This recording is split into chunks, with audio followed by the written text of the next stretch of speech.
Bismillah.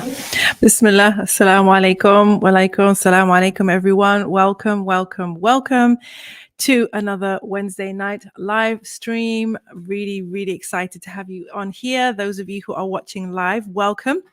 As soon as you come in the room, give your salam and let us know where in the world you are calling from, inshallah.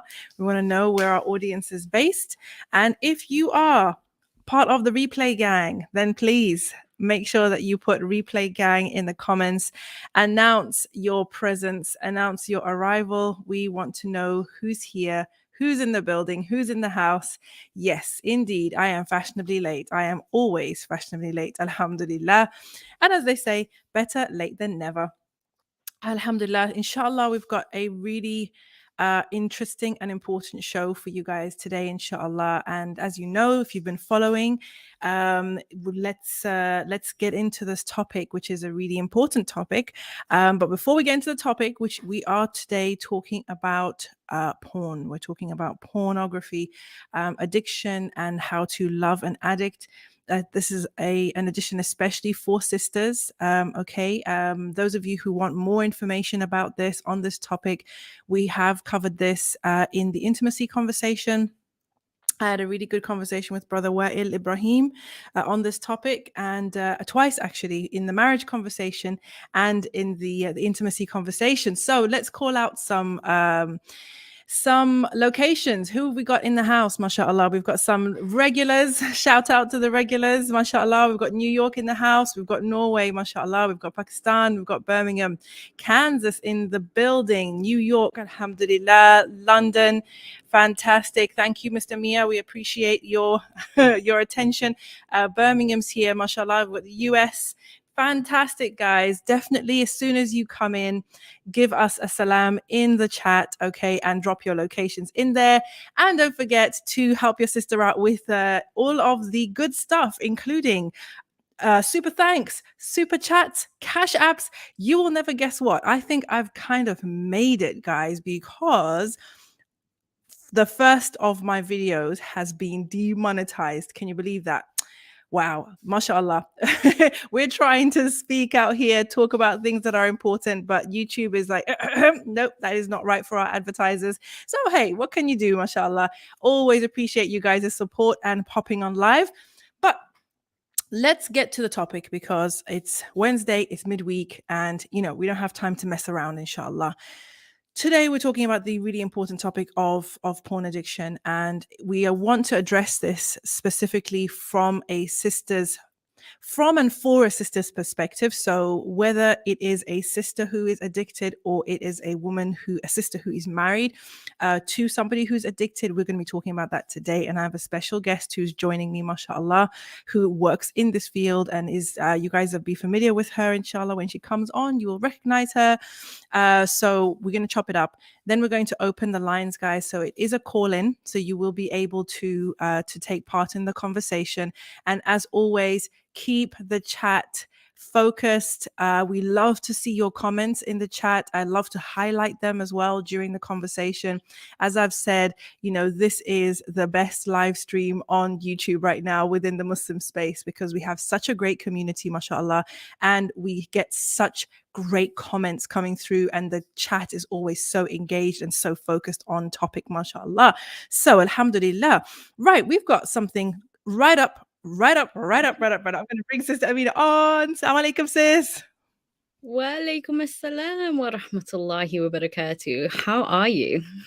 Lovely to see you again. MashaAllah. Thank you so much. And thank you, Khair. Thank you for the super sticker. Barakallahu fiki. MashaAllah, kicking us off beautifully. Thank you so much. Sis, first and foremost, how are you and how is your family? Alhamdulillah. We had one of those days today, where you end up dropping everything for the fam. It's just like all stations go for, these days happen, whether you're a man or a woman, where we have to just drop things, right? And I almost thought I wasn't going to be here for a good couple of hours, but alhamdulillah, Allah has facilitated that we will be having this conversation today. Alhamdulillah. And I am so, so grateful for that, mashallah. So I want us to jump right in, okay? Because we may get people hopping on the line later. So let's start with this this comment here that I've highlighted, right? Adil, mashallah, says, I think it mainly affects men. So maybe there's a question as to, well, why would you need to have a topic about sisters and porn? Like, this is a men's issue. Talk to that, sis. I think the stats show, the data shows, and the data gives us great pictures about what's actually happening out there. I think the accurate stats on that are around 85 or 84% of people addicted to porn are men. Okay, But around mashallah. half of those people are married, which means that it in turn affects the women that they're married to, Of because course. women end up feeling betrayed by this. And they Yeah. feel like, a zina of the eyes has happened, a zina of the heart or emotion, or whichever way you want to point that. So ultimately, the addiction itself, as in like the action and viewing, yes, men, but so they are the The people with the impact. the impact definitely, permeates into every aspect of that person's life. And Yeah. I think it's really important to highlight that obviously I'm coming from like therapeutic space. I'm not coming from a place of pain, shame, or blame. We know that they were people at the time of the Prophet sallallahu alaihi wasallam in the Medinian community who did peeping Tom type of activity, and the Sahaba would say, "We don't want these people in the salah with us," and he would say, "Sallallahu alaihi wasallam, allow the people to come to the prayer. Don't block people from Allah, because at some point the people will leave this habit, this indecent thing they do, and they will become beloved to Allah and His Messenger sallallahu alaihi wasallam." And they were alcoholics in the time of the Sahaba as well. Something that we don't often, it's not the fluffy info though, right? So we don't learn about this usually in a regular Sirah class. The point is to know that they were there and there were ailments in that community that are relatable to the communities that we live in now. Obviously just the amenities and the access is very different. Yeah, definitely. So for the purposes of today's discussion, what is porn addiction for the purposes of everybody who's listening, and to make sure that this conversation is grounded in, that we're all on the same page?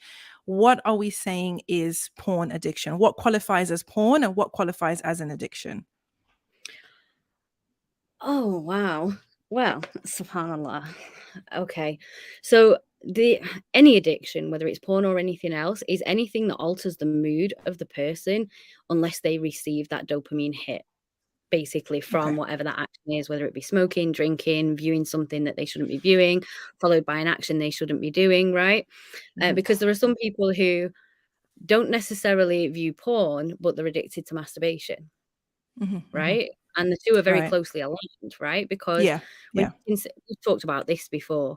We're surrounded, no matter where you are, quite often in the world, in hypersexualized, media. It's everywhere. It's in adverts, it's on billboards, it's absolutely everywhere. And the porn is literally like in everybody's pocket if they wanted it to be. It's so easily accessed compared to like before the advent of the internet, so to speak, So, it's a mood altering behavior that if it doesn't happen, it causes deep anxiety in the person, for not acting on it.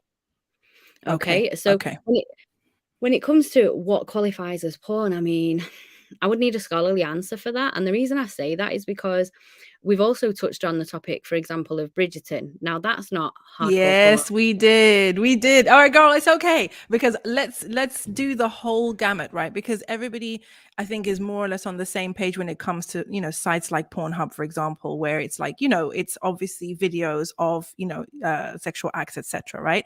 But I mean, is that all that it is? Can you, break it down? Because we did talk about Bridgerton, right? What's your what are your thoughts on that? I sat down to watch Bridgerton. I can tell you all that. I did. I sat down to watch it as a white woman who's married to a black man. And we were really intrigued by this period drama with a very diverse cast, because you don't normally see that, especially the advertised. Little did we know that like less than 10 minutes in, we'd be turning it off because of how explicit it became very quickly. Wow. And that's not our usual viewing material. So even though we're disappointed, obviously, we turned it off as a family. However, I know lots of Muslims have watched it and they claim they fast forwarded it and all that kind of thing. But really, that's kind of like the invitation, right? So this is available on Netflix for all of our young people and our youth to have access to, if they've got access to Netflix. and it is completely inappropriate for them to see it. Let's not put flowers on that. You know, it is inappropriate viewing for us because this is part of our hijab, isn't it? Whether we're a man or a woman type of thing. You know, this is our hair. We don't watch people in intimate, you know, setting with one another because it's specifically for two married people, obviously. And then obviously you've got the other end of the spectrum where, you know, it really is like a hardcore scenario. That's what they call it, hardcore porn. And there's lesbian porn, there's heterosexual porn, there's gay porn, and, you know, anything in between. Trans porn, there's trans porn out there as well. You know, there's quite a range available. And, you know, anything, I suppose the personal litmus test for any of us is, you know, like, and it's an obvious one, and it's one we would instill in our children, but it's a lesson that applies to us. Would Allah be pleased with me, my eyes receiving this type of, you know, material? And, you know, there are some things like you could be watching a regular kind of Bollywood or Hollywood movie where there's a bit of a hug or something like that, and you wouldn't necessarily look away. But it's about drawing healthy boundaries with that, knowing that, you know who you are, you know what stimulates you or arouses you as a viewer of thing, even audibly, because we know a lot of music, you know, people listen to a lot of music and things like that these days. We talked, didn't we, about sexual frustration before, and we were talking about the fast of the eyes and the ears is just as important as the fast itself to curb sexual desires when we're not in a married setting. So it does answer your question in a roundabout way. No, it's not a roundabout. It's exactly what we wanted to get into, because obviously there is the stuff that's marketed as, you know, porn on those sites, and you can find that, magazines and all the rest of it. But then there's also stuff that's not marketed in that way, which is pretty much it, maybe a softer version, but it is sexually explicit material. And whether it's, like you said, in a period drama or Game of Thrones, or a TikTok account or an Instagram account, or even as SN said, you know, even in novels, right, where there is graphically depicted sexual scenes, when you read that, your imagination goes with that. It is there to stimulate you, right? So if you are in a situation, anybody who's watching this, if you are in a situation where, you know, you are consuming this type of material, you will know when it's doing something to you, right? Because you're going to have a response to it, right? Whether you're male or female, you'll have a response to it. So what we're saying is, don't say, well, at least it's not porn because it's not from that website or from whatever. You know, if it is something that you're watching or you're reading or you're listening to, and it is stimulating you in that way, you may want to be careful about that, you know, because is there a pipeline, or like what's the word? Is there like a gateway often in this type of behavior where you start with something soft and seemingly innocent, and then you kind of work your way up to like the deeper stuff? Or do people usually have a preference? Like, no, I like the romantic stuff and I stop there. Like, how does it work? Well, I think it's different for everybody. However, I do think that for the majority of people, it always starts with something seems pretty mild. Oh, this is okay for me, and it's not, and it often snowballs.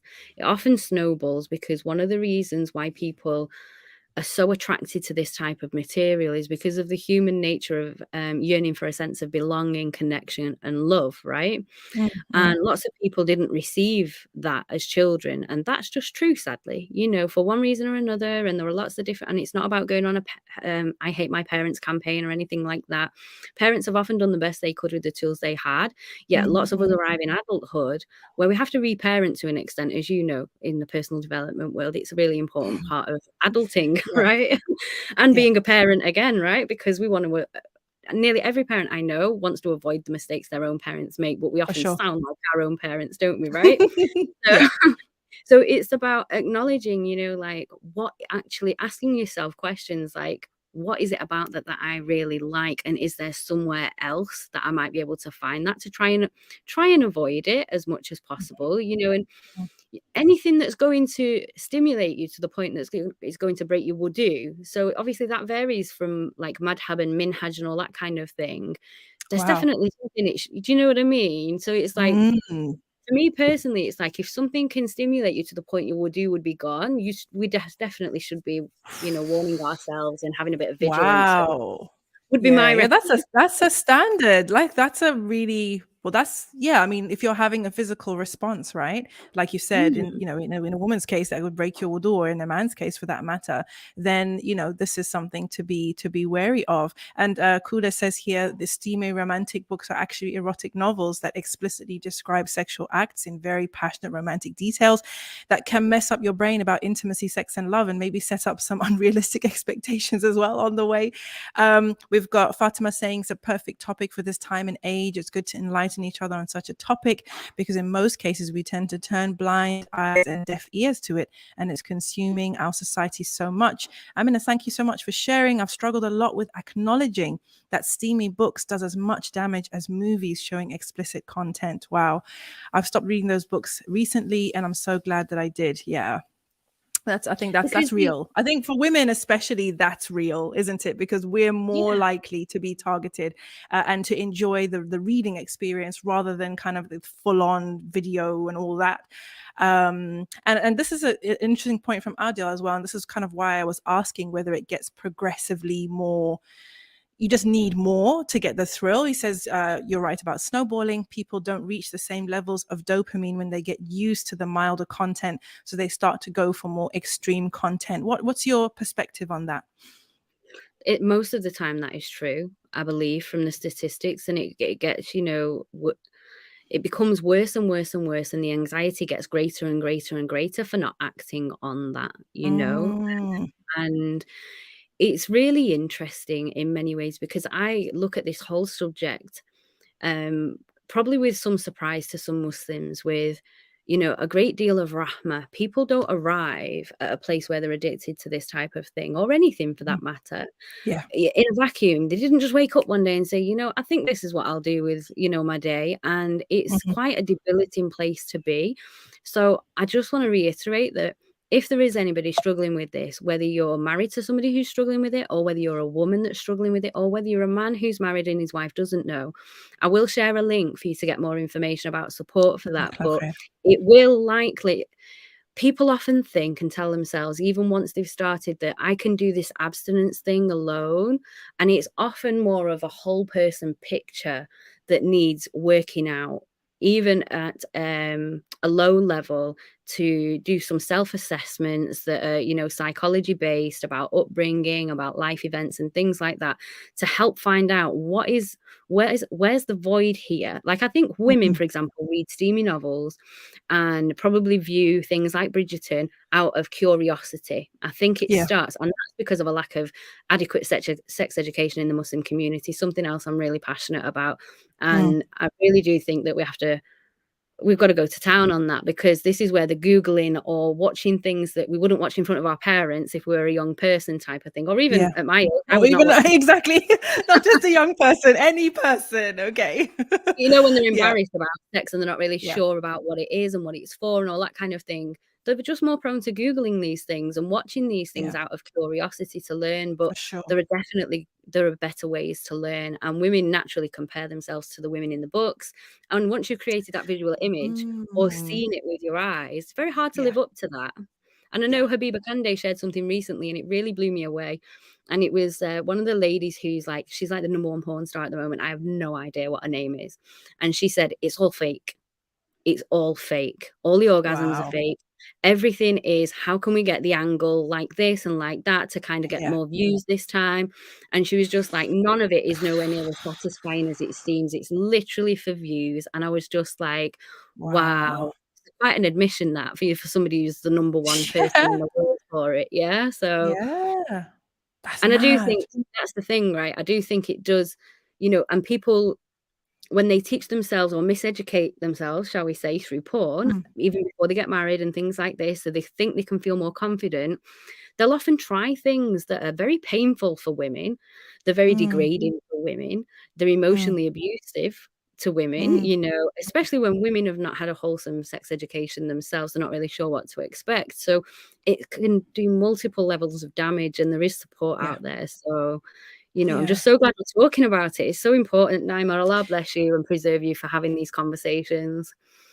jazakAllahu khairan, sis. No, I mean, I'd love to know actually, because you actually messaged me and you said, hey, are you having any conversations? Because I really want to talk about this thing. Yeah, because obviously it was coming up. What was it what is going on that made you reach out and say, listen, can we talk about this? What are you seeing? What's happening on the ground?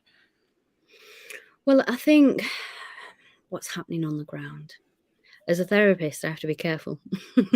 But why did no more so why did you feel this is something we need to talk about? What's going on your So the side? reason I felt like this was an important topic to cover is because whether it's through TikTok, like it doesn't even have to be an actual site itself. I Exactly. wouldn't know what to put into TikTok to view inappropriate. Like everybody said over the years, TikTok's just full of this. I've been on TikTok for about a year and I've not seen anything that inappropriate. I've heard a few profanities, but I've never seen anything like that. And I always think you are what you search, people, be careful. Right, yeah, exactly. It's going to come back to you. It's going to come back for you. Yes. So I decided this year to apply for a position with an organization called Purify Your Gaze. It's been going since 2009 by brothers Ayad Ramadan and his team, mashallah. Yes. And I know that this organization's got an excellent reputation, and I have very high standards about who I work with for that reason. Like integrity has to be at the start of everything, and the client's welfare at the forefront of everything.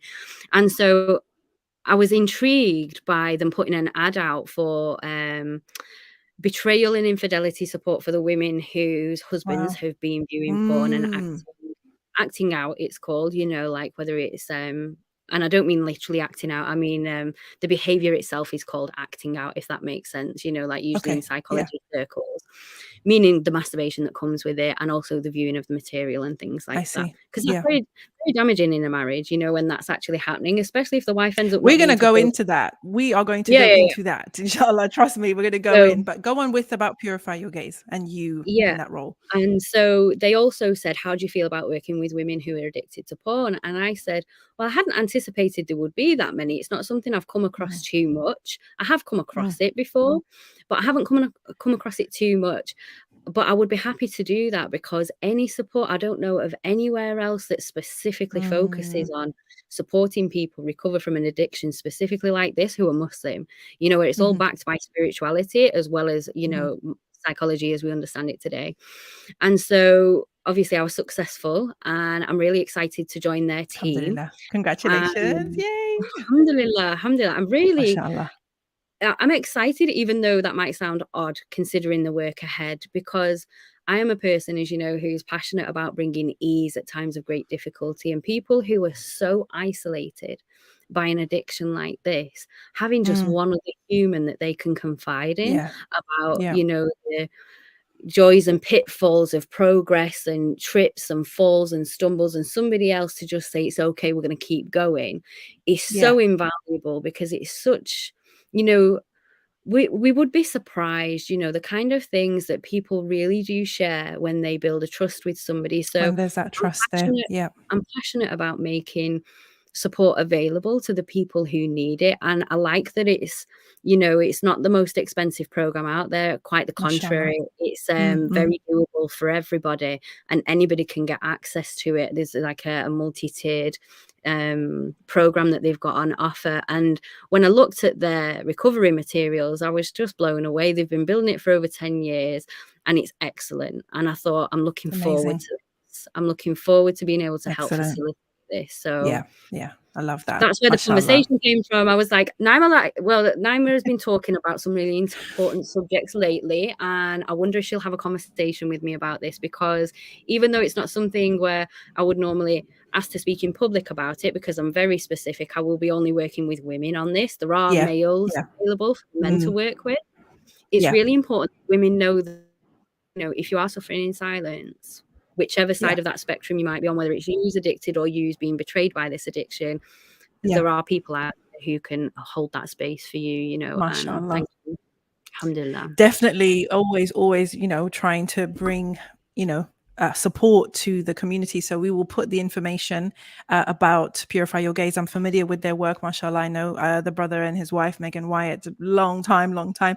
And so, guys, we will put the information in the description, please, inshallah. So if you are affected by this and you would like to get in touch with Sister Amina or just the organization, please look for the information in the description once the video is published. And Juwaria, jazakAllahu khairan for the £10 super sticker.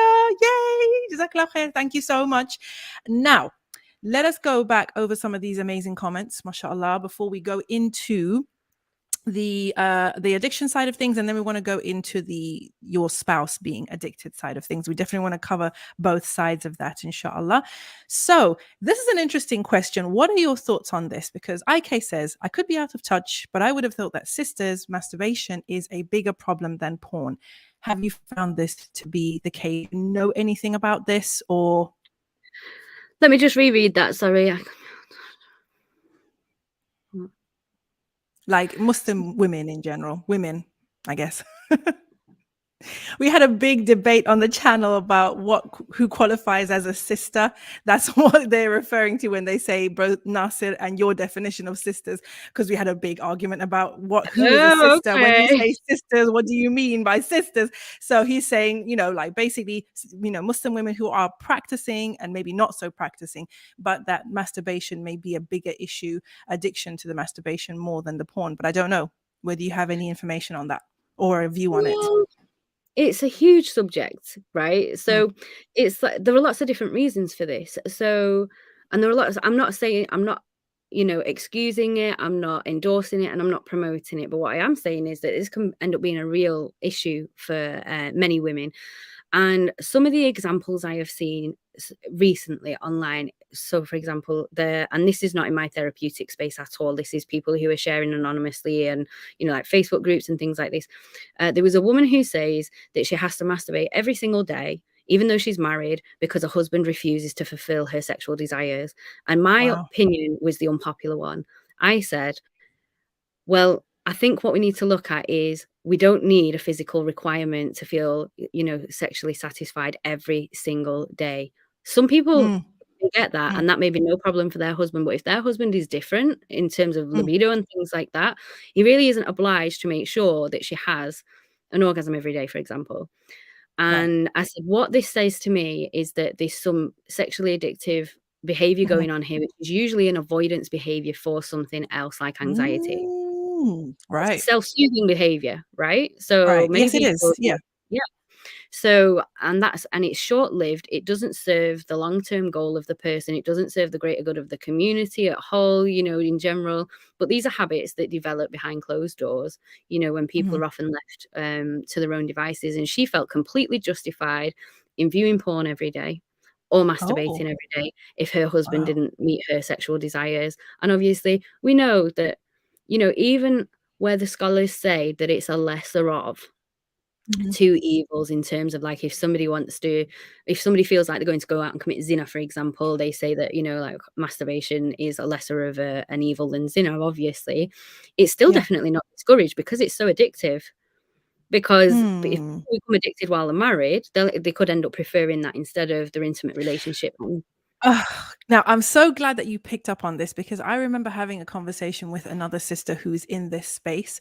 And obviously, we don't often talk about masturbation when it comes to women, because the conversation around porn and porn addiction, I find with Muslims is always, so sorry. The conversation about masturbation is often conflated with conversations about porn, right? And I don't think that correct me if I'm wrong, please, but I don't think that there is any Islamic justification or excuse for viewing porn, because porn is like haram, like absolutely, right? When it comes to masturbation, then there are levels, right? And there's viewpoints and there's opinions and stuff like that. However, I remember when I asked the sister, you've got sisters out there who are, not virgins, have been married before, they've had children, and they're not married. And so they have their desires, they know their desires, and they are not married, right? What is wrong with them fulfilling their own desires and keeping themselves chaste so that they don't have to go and, just marry the closest person to them? You know what she said? She said, I don't get involved in the halal and haram of it because it is a fiqh issue, right? But what I will say is that the women who come to me who have developed a dependence on masturbation, in particular with toys, right? That those toys provide a particular type of stimulus that is, you cannot replicate it. It's not natural, right?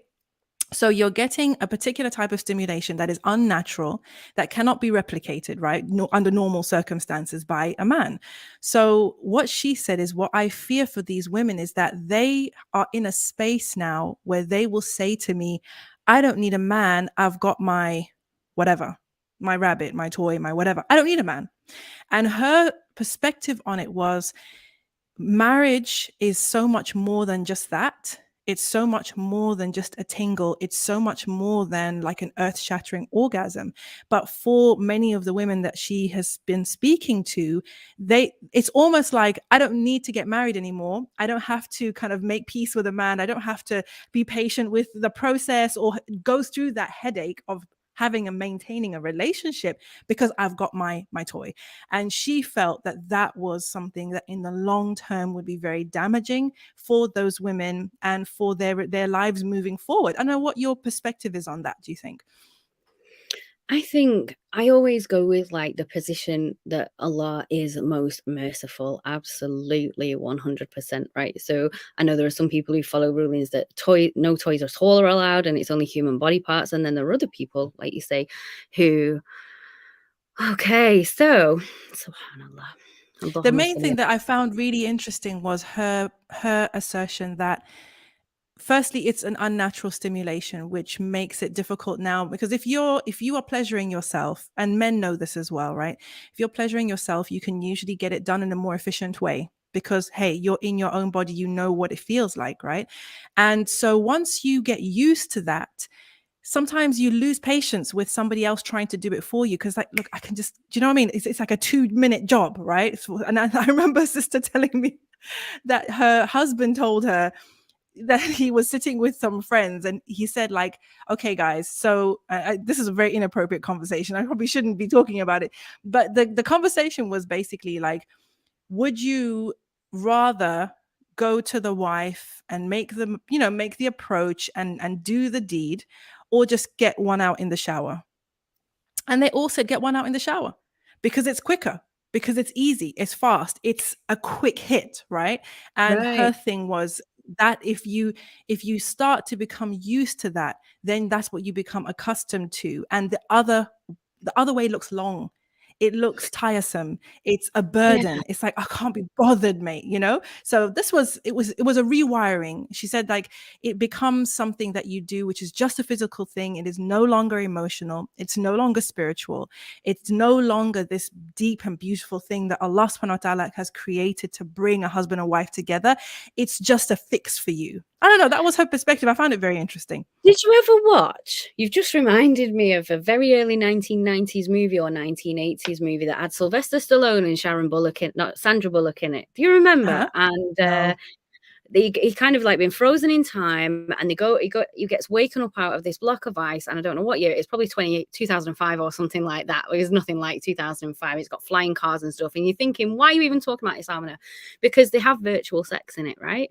What they do Right. is they put a virtual reality headset on and they touch Oh, hands like this with like a set of gloves on, don't actually touch each other, and their imaginations basically play out this virtual reality. Why am I talking interesting. about this? Is because it basically took the intimacy away from intimacy, right? Right. Emotionally, psychologically, and it made it all about that physical sensation and release in that moment, but without actually doing it. Never ended up, no actual physical contact. Wow. Yeah. But Yeah. we know that there's so much science. There's a reason, that Allah creates, hormones in men and women so that you just naturally smell nice to each other, whether you're perfumed or not, Yeah. right? Like the Mm. whole pheromones thing. And, you know, human nature is the need to feel loved. You're not going to feel loved by self-satisfaction. Like No. apart from self-love, right? But that's not the kind of love I'm talking about. I'm talking about love from external places, whether it's Mhm. from you know, children or your husband or your wife or your parents. And we often, you know, like people will go into adulthood not feeling that from their parents. Parents were overly affectionate and all this kind of thing. So what she's talking about, I do agree with her that long term that's going to cause a problem. A female scholar mentioned when we were talking about marriage in modern times for Muslim women, and she said the scariest thing about modern times is, she said that the only reason that Muslim women get married now, she said quite often, and she wasn't generalizing about everybody, but she was saying quite often is the case, to have children, because everything else they can do by themselves. They can Wow. financially provide, and I was just like, my jaw kind of dropped. Now, she wasn't encouraging this, but she was identifying that that's been the level of the breakdown of intimacy in the Muslim marriage. This is not our history. This is not our tradition. This is post-colonial times we're living in. You know, our education system was kind of like tips upside down, and everything was separated for secular and sacred. And, you know, they were all one thing, you know, right up until like the 1850s. And that really did change the way that we learned about, you know, like our heritage and our tradition and all that kind, including, you know, like obviously the sexuality and erotology side of being wholesome in a marriage. And we've got to try and break out of that for future generations, because I'm not an advocate necessarily for toys, except in a supplementary fashion. You know, they're there to kind of what's the right Spice word? things up. Spice Yes, things up. they're not to substitute, never to Yeah. substitute. They're there to support, not substitute, you know. So unless somebody's literally got erectile dysfunction and they're both in complete consent that this is what they would like to do, to have that closeness together and only ever use them together, I'm all for that. I actually wasn't aware that it was a thing so far, believe it or not, that Muslim women were doing this independently unmarried. I'm not that shocked by it either, though. Why would you be if they're watching Bridgerton, babe? Come on now. No, exactly. Exactly. But here's the thing, like, Bridgerton's not about sex toys, is it? No. It's about humans. So the Yeah. real yearning is about that physical intimacy that is portrayed on the screen, which actually, you know, often doesn't look like it does on the screen, you know, and is often experienced in that way, you know, like it. Yeah. Because obviously these scenes don't last very long anyway, and you know, like people being intimate together can last so much longer and be so much more meaningful. Like, it puts so many unrealistic expectations. Like, there's all these stereotypes about men not lasting long enough, or lasting too long, or going 3 times a night, or lasting all night in one sitting. And it's a bit like, just be in the moment. Just be in the moment. It's so I find that type of talk, which is very common in today's society, I just find it so commodifying. You know, it really makes sex into a performance, right? And you have to perform to impress somebody, right? Whereas that speaks to a level of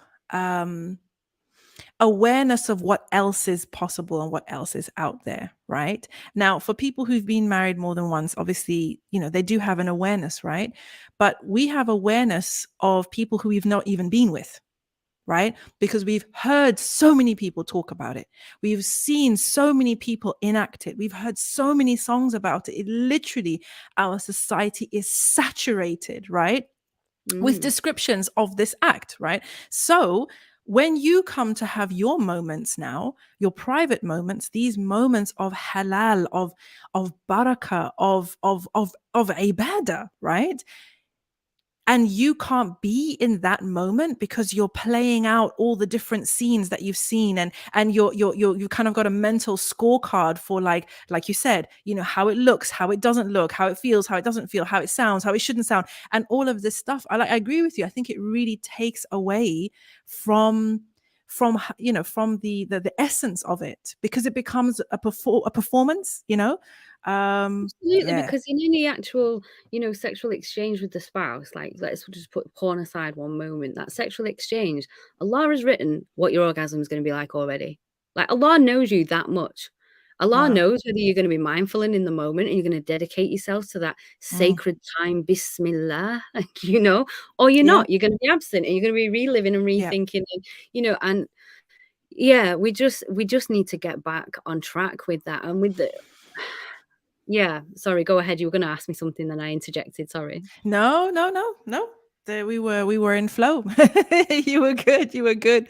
Yeah, distance relationships. I think, to be fair, guys. Okay, let's take porn out of this conversation for a moment, because I think couples who are in long distance relationships, married couples in long distance relationships, they just have to just do some stuff that is maybe not the norm for most people, right? Who are together every single day or on a regular basis. So let's leave them to do what they need to do within the bounds of halal, and let's not police them too much, because they've got a lot of heavy lifting to do, that those of us who are in kind of face-to-face situations, we don't have to necessarily even think about, right? Because if you imagine, and I know so many sisters who used to live in Egypt with the kids, and the husband was working in the US or in the UK, they would be gone for months at a time, right? Months Mhm. at a time. And these were men who didn't have, other wives or anything. They were literally just working in the country of origin to be able to, pay for the family to stay in the Muslim country to learn Quran, etc. So you imagine, like, he needs to keep his chastity. He needs to be able to, lower his gaze, right, and get some kind of release. Similarly for the wife, although it may not be as extreme for her because she's busy and she's navigating this, she's running the family single-handedly.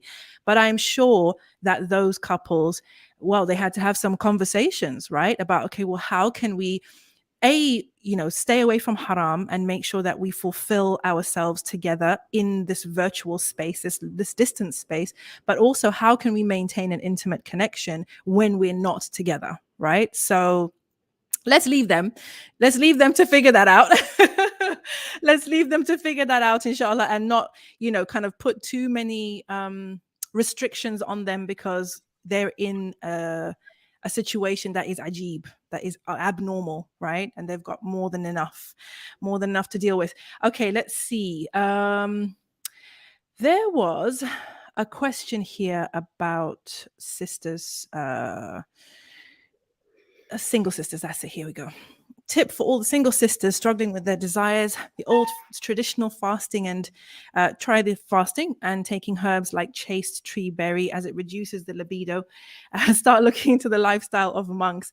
So one of the things I remember you said in your conversation, in the intimacy conversation, was, on the one hand, we have desire that is natural to us, right?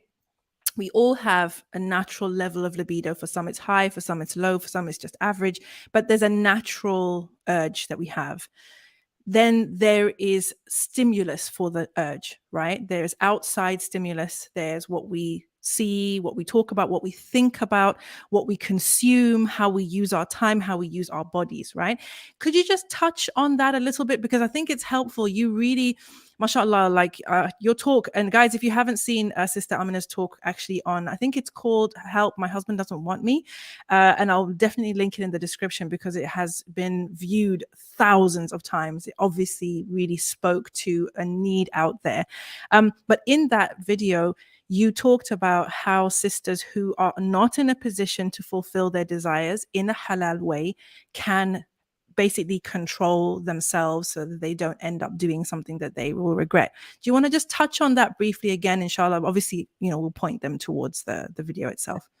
Yeah, so I'm a big fan of practical solutions that make a difference here and now, right? So it's like if you're starting to feel anxious or apprehensive about the urge in itself, you need to seek some kind of like emotional first aid, like breath work. You need to maybe, even just check in with yourself and say, dear heart, what do you truly want right now? And the answer almost always is to do the right thing, right? So you're checking in with your intention, you're checking back in with Allah, ultimately, is what you're doing, and reminding yourself of your ultimate reality, which is not being stuck with that urge.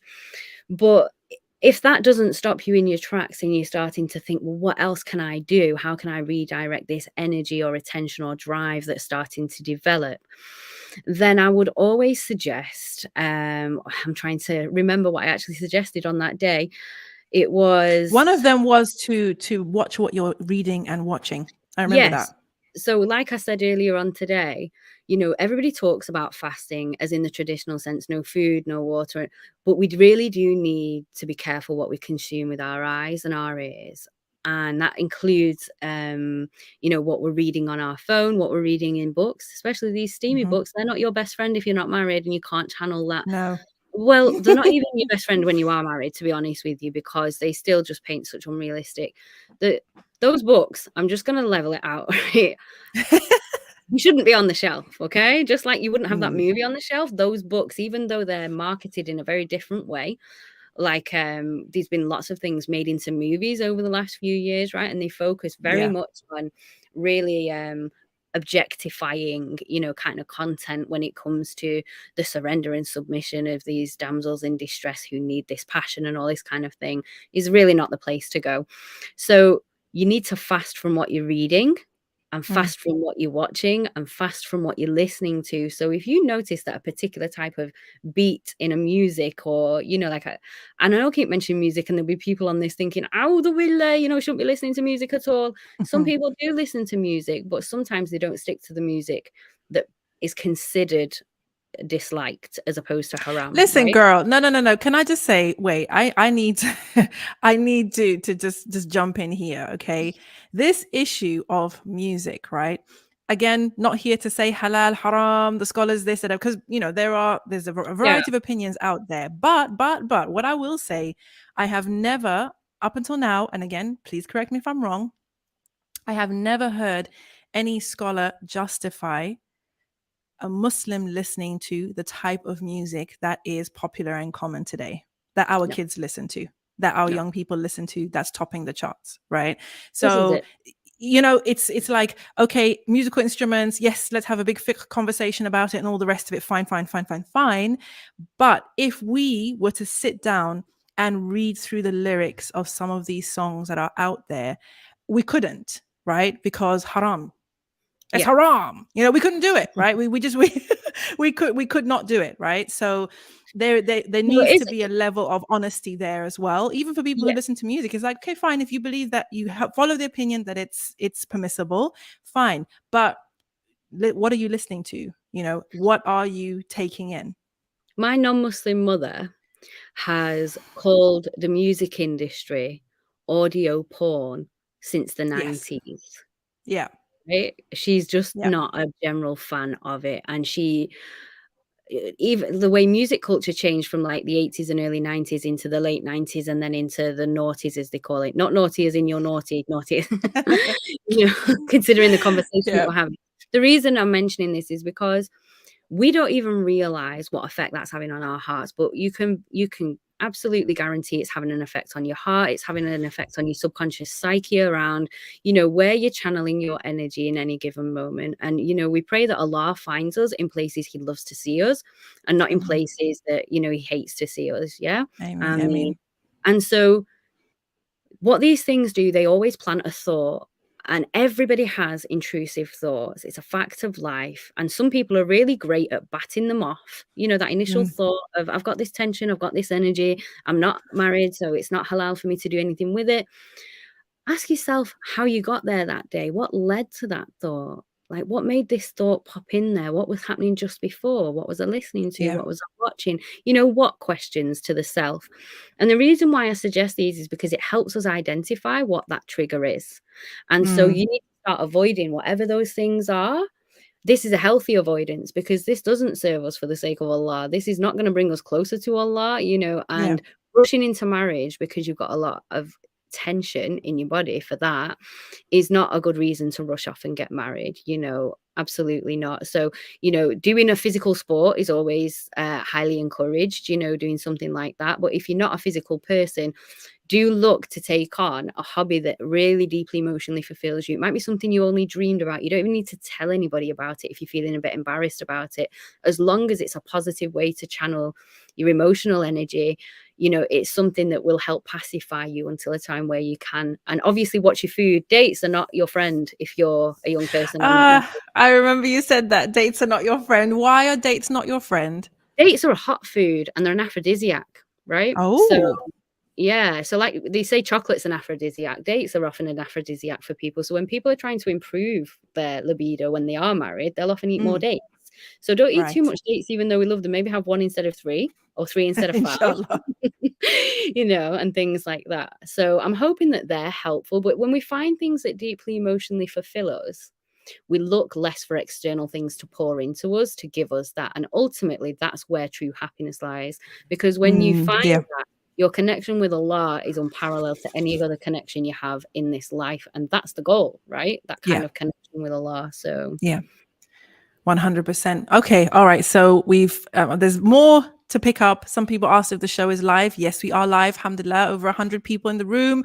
I haven't checked the likes on the video though. Can someone check the likes, please? Make sure you get those likes up, please. Make sure you get those likes up. If you haven't liked the video yet, then just go ahead and do that. If you haven't subscribed to the channel yet, then go ahead and do that. And somebody mentioned as well about, being afraid of marrying somebody who has a porn addiction. Personally, I'm a fan of asking the question outright. Whether they'll tell you the truth or not is something else. But I would definitely ask. What do you think? who, me? Yeah. Oh, right. Okay.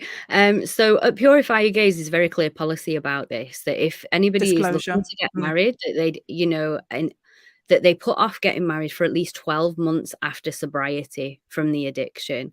And the reason for that is because it really does affect the loved one that they're living with on a multiple levels, because women have all kinds of, I mean, we're going to go into this, I think you said anyway, but those whole thoughts and feelings around, is it me? Is this why he's looking at that? Because I'm not shaped like this and I haven't got, breasts like that, or I haven't got legs like that, or whatever. Because let's be honest, that all those things are all out there, and then some more.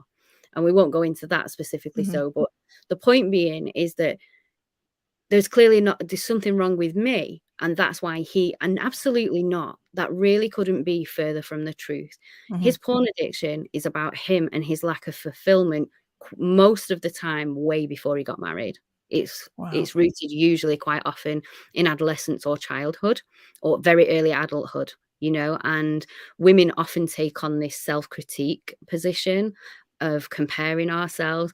And honestly, it's not you, it's him. It's his problem. He absolutely should be 100% honest about it. And that's one of the other things that the CEO insists on, and that's the policy, is that, if they do decide they're going to get married within that 12 months or while they've not completed a program of recovery, if you like, that they do disclose very clearly, like, I have got this addiction, this is how it affects me.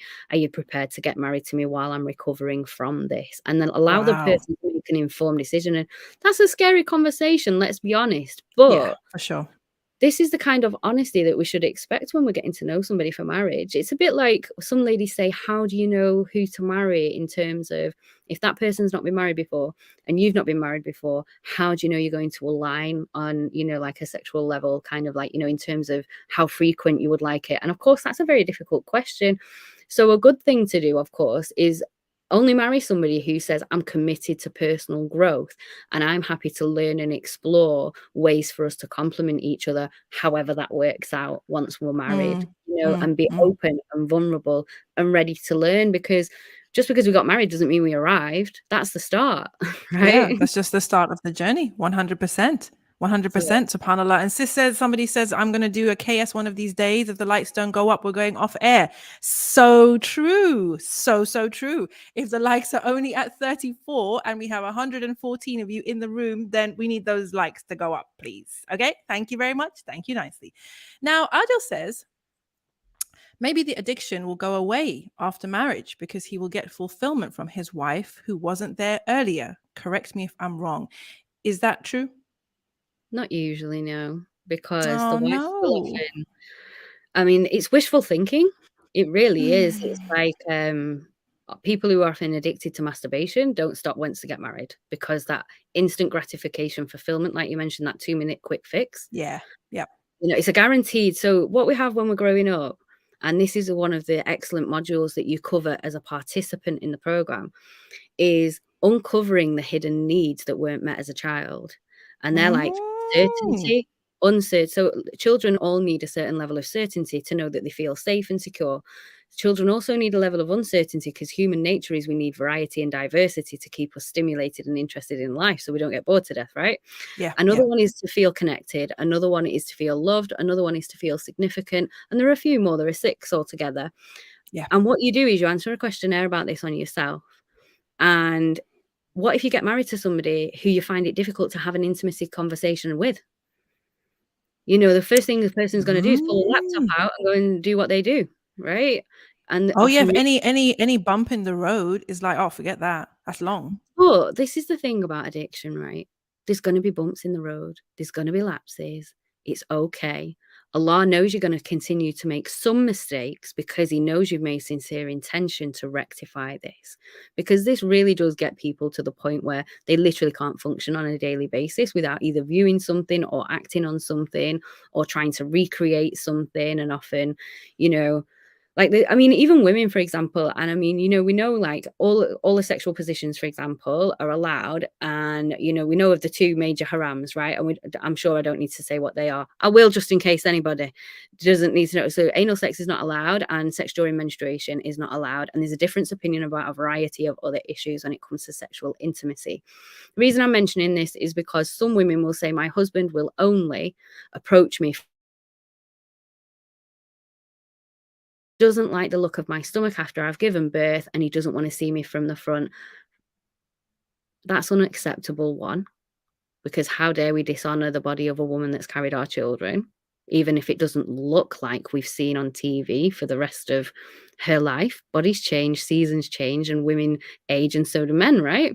So it's like, even though there's a variety of ways to enjoy intimacy, it's about intellectual, emotional, physical, and spiritual connection. None of those things are present during porn addiction. And that's why it doesn't just go, ta-da, alhamdulillah, it's gone. It just is not usually the case.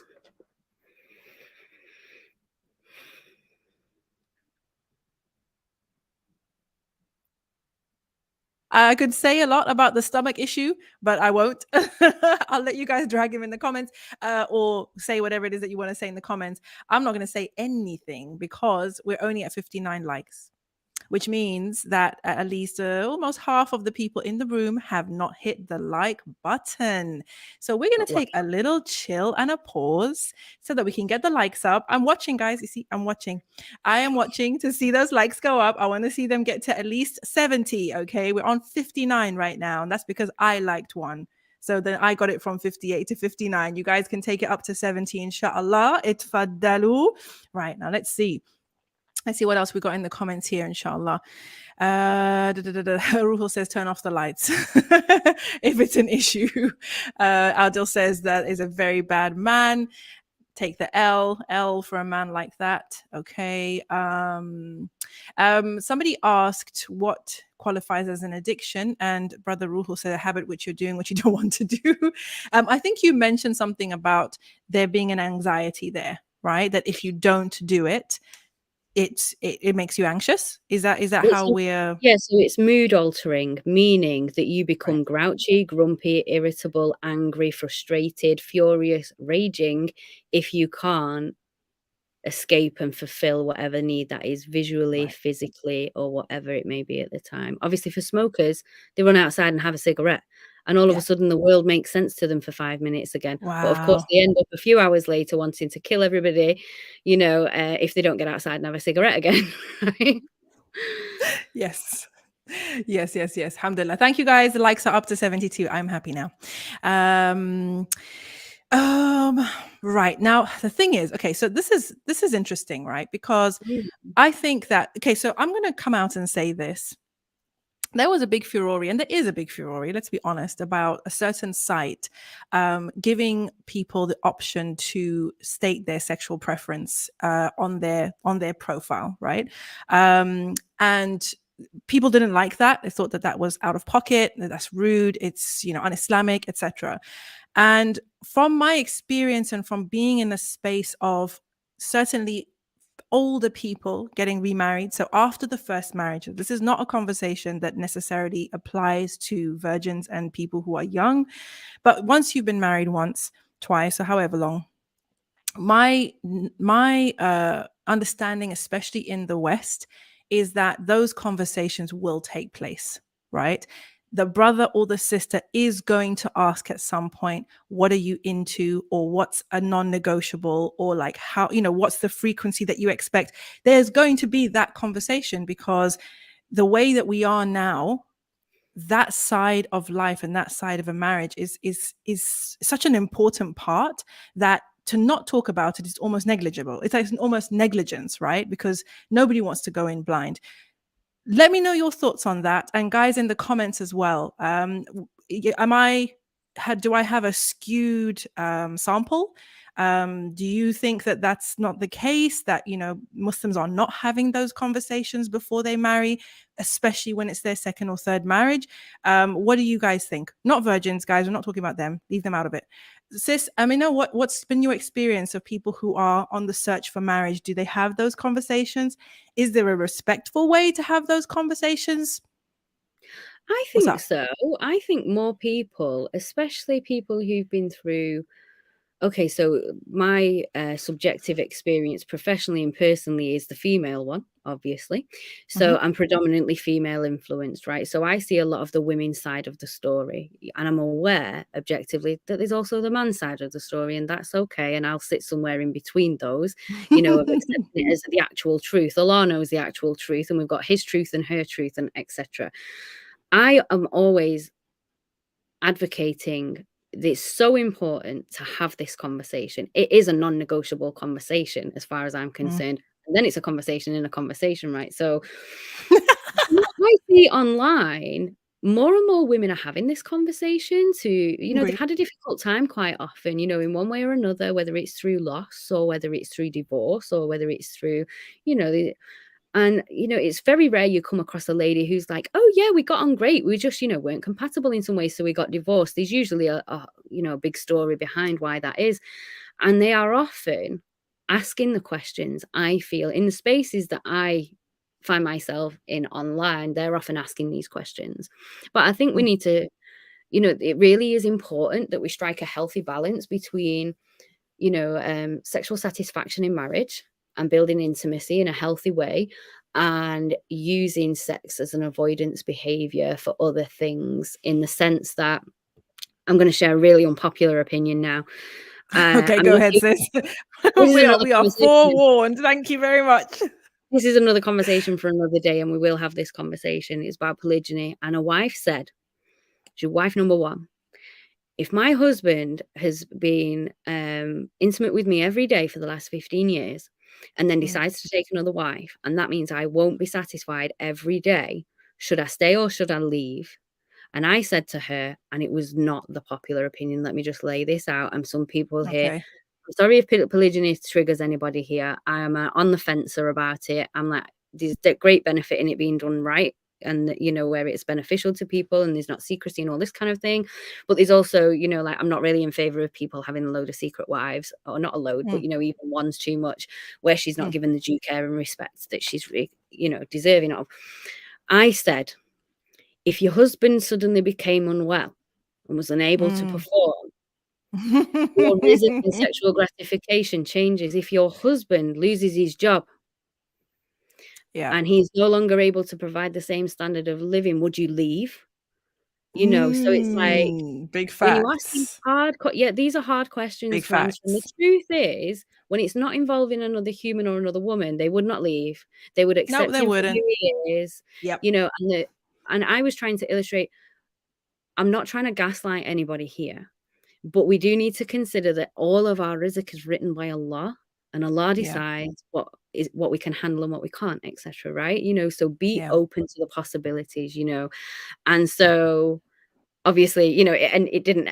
It's not. Did they jump on you? Did they jump on you? Yeah, a lot of angry faces. It was on Facebook, and they were like, "Sister," and I was just like, "I'm just throwing it out there," No, but okay. So wait a second. Let's pause here. What was the popular opinion then? I'm really curious.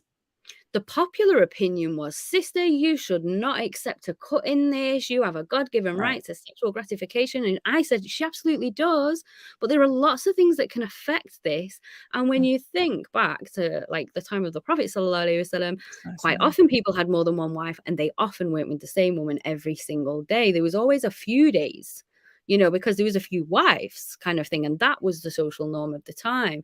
So I Yeah. think, you know, when women are having regular, fulfilling quality intimacy, even once or twice a week, it's not about, you know, I'm not saying don't do it every day if you're both on board with that and you both get Yeah. great gratification out of it. I'm not saying that. But what I'm saying is just be mindful of feeling jealous of anything else. Take the polygyny thing out of the conversation for me because that's fueled with jealousy.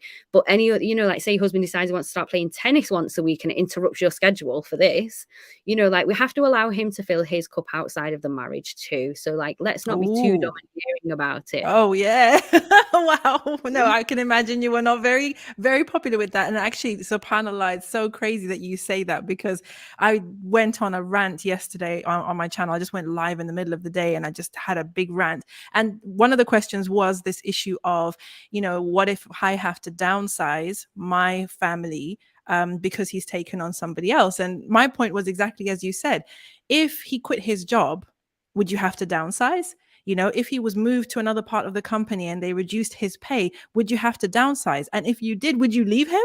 Like, let's be honest, but let's not go into polygamy because we're talking about that on Friday. So, so let's stay here. Let's stay here right where we are.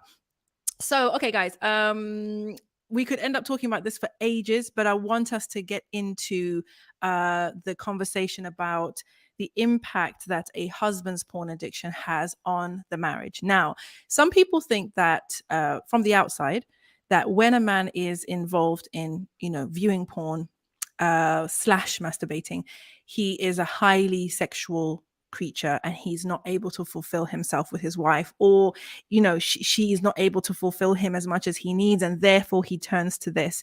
What's actually going on from the acting side of things, sort of the is it true? Is it that the person is highly sexual and that's the only way that they can be fulfilled, or what's going on? Well, I think there's an element of certainty, isn't there, in porn addiction? You know what's going to happen. And there's an element of certainty in masturbation. You usually know what's going to happen.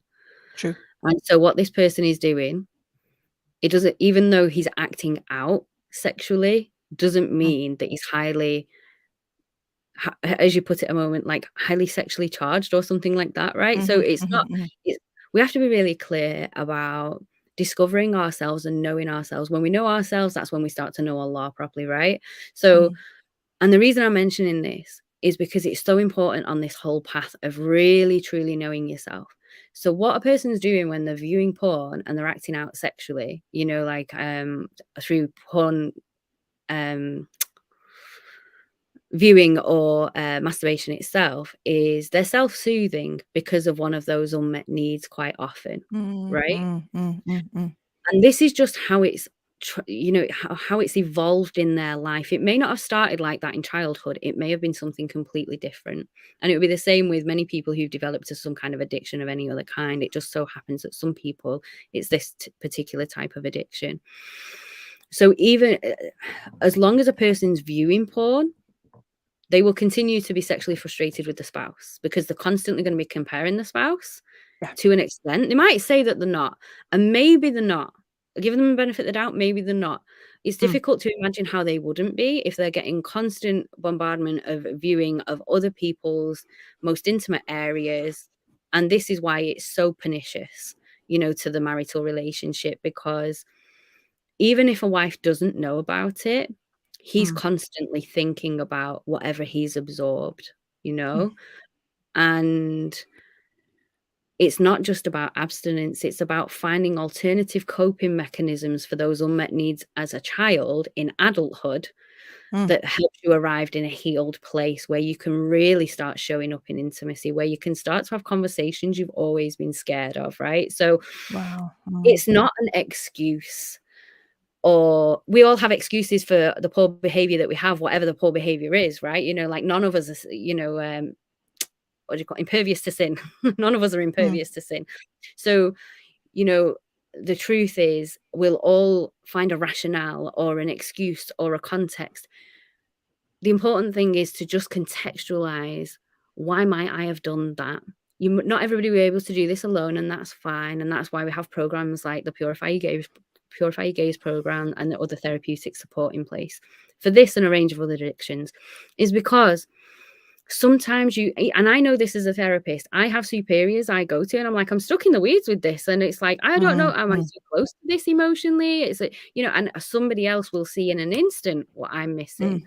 So it's always helpful to have that other set of eyes, ears, and another heart to stand there openly or sit there openly with you and help you understand why we keep resorting to that. And it is almost never the wife's fault.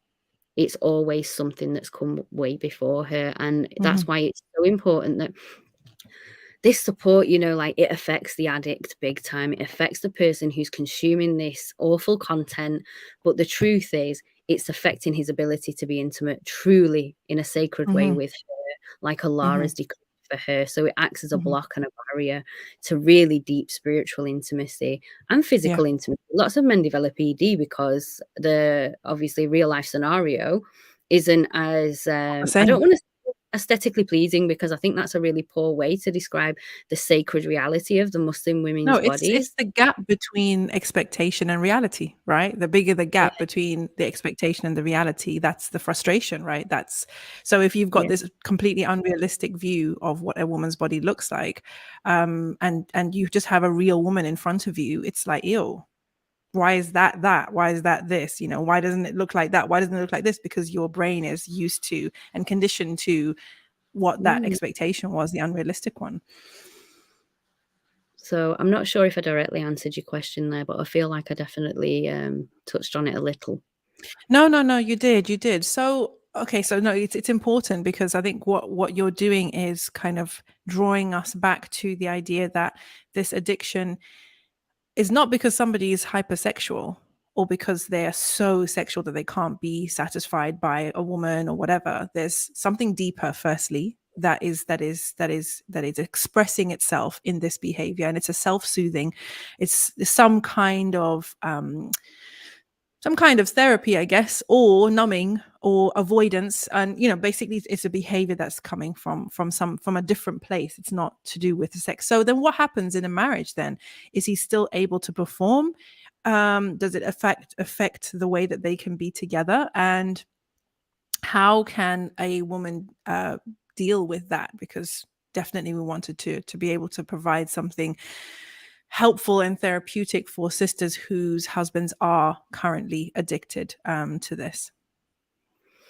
Well, this is the thing, isn't it? Some women know, and this is the really sad situation, that the husbands are sloping off into another room, intentionally sleeping in different rooms. Wow.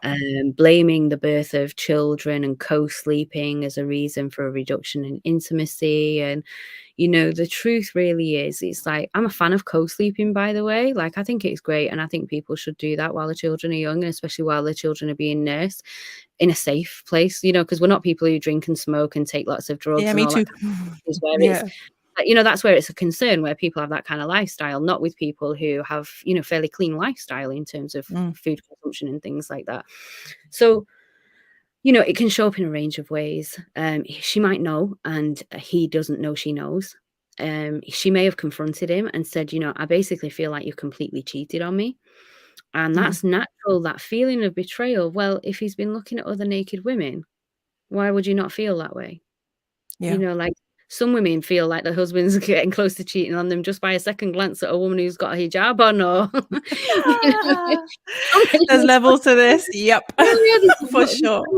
It's like, that was a second look. Be careful, kind of thing, just to bring a bit of humor in here. And then, that the truth is, the betrayal hurts, and it hurts deep. And it's okay to feel betrayed by this. It's no less valid than if it was, because let's be honest, right?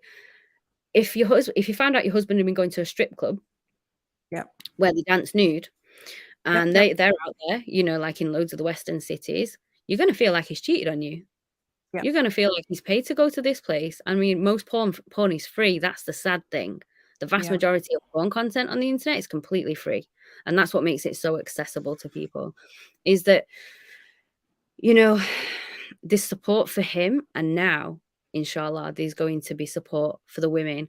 And one of the things while we, while we're working towards providing like this female only space part of Purify Your Gaze, because it's been heavily utilized by men so far due to the stats and everything, is that there is an acknowledgement that, like the women really need looking after too. There are some women that are addicted to porn.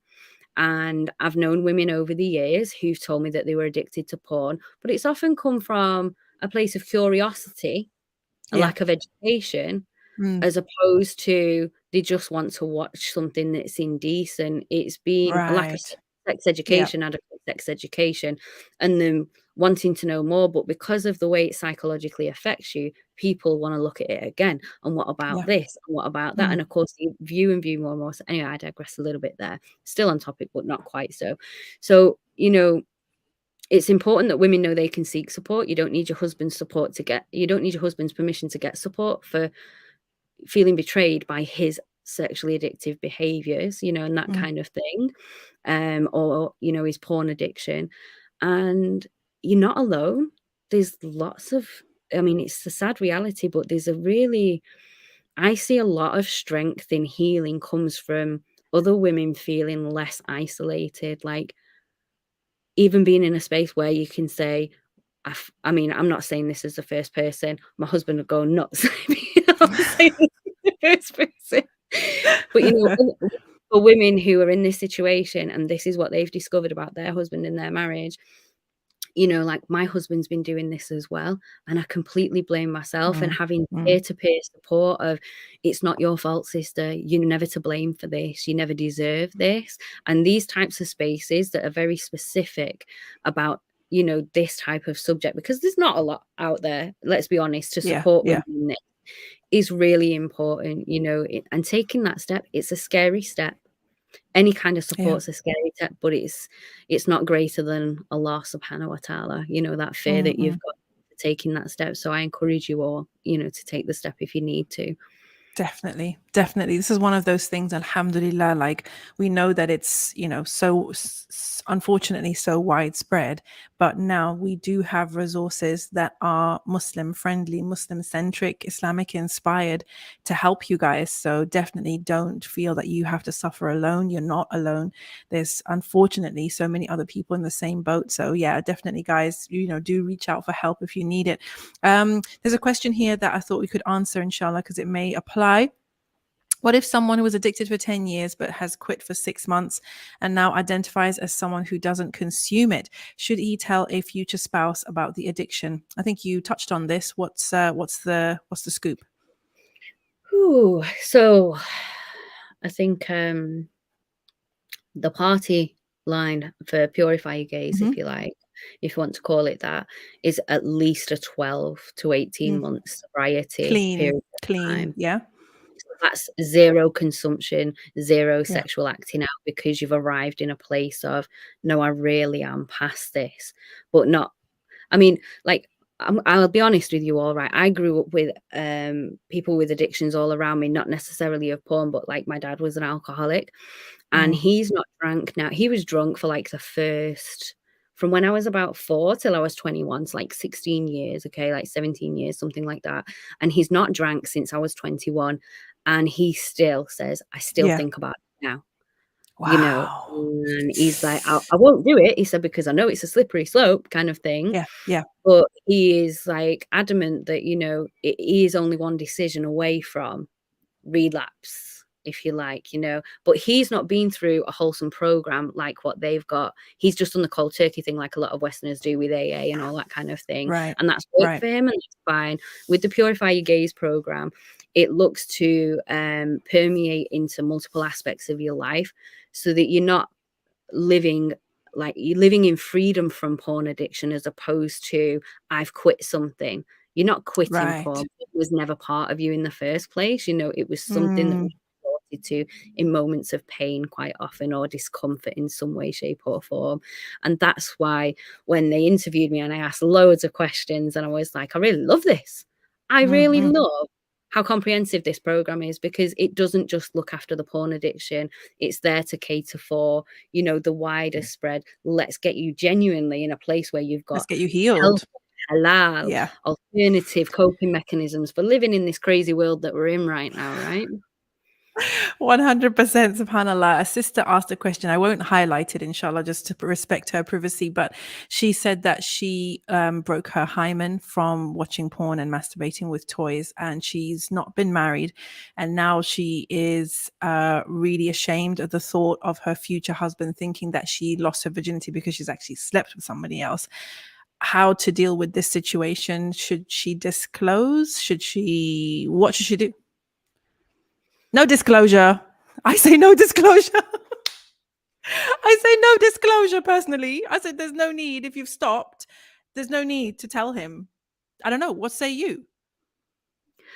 It's whether it's is this like a habitual thing that's still ongoing, or is this something that No, stopped? she's quit. She's quit since. Okay, so I would say, like I said to the last question, if it's been over 12 months and there's been no acting out with the toys and things like that, and you're not planning to get married like straight away, then obviously you need to at least grant yourself, or if you do relapse, anybody watching this, invite yourself to some forgiveness about it as a part of the healing journey, right? Because we all fall. And it doesn't mean it's the end. And it doesn't mean you need to fall into a pit of despair. And it doesn't mean you're done for. No, no, no.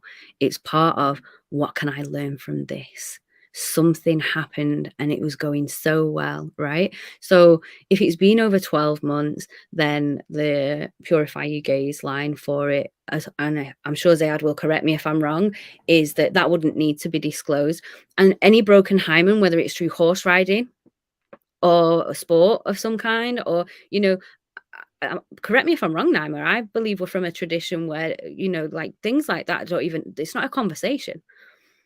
It's not even a conversation at marriage, right? I know that there are communities that check sheets and things like that. Yeah, I'm but that's personally averse to unreliable that. anyway. That's No, no, unreliable. no, It's not from the exactly. sunnah, and it's unreliable anyway, No, because not all women, not all girls will have an intact hymen, and it doesn't have to be from sexual activity. And not all women bleed as well on the first time. I would argue. So yeah, that's cultural it's, stuff. We're not going to yeah. bring that in.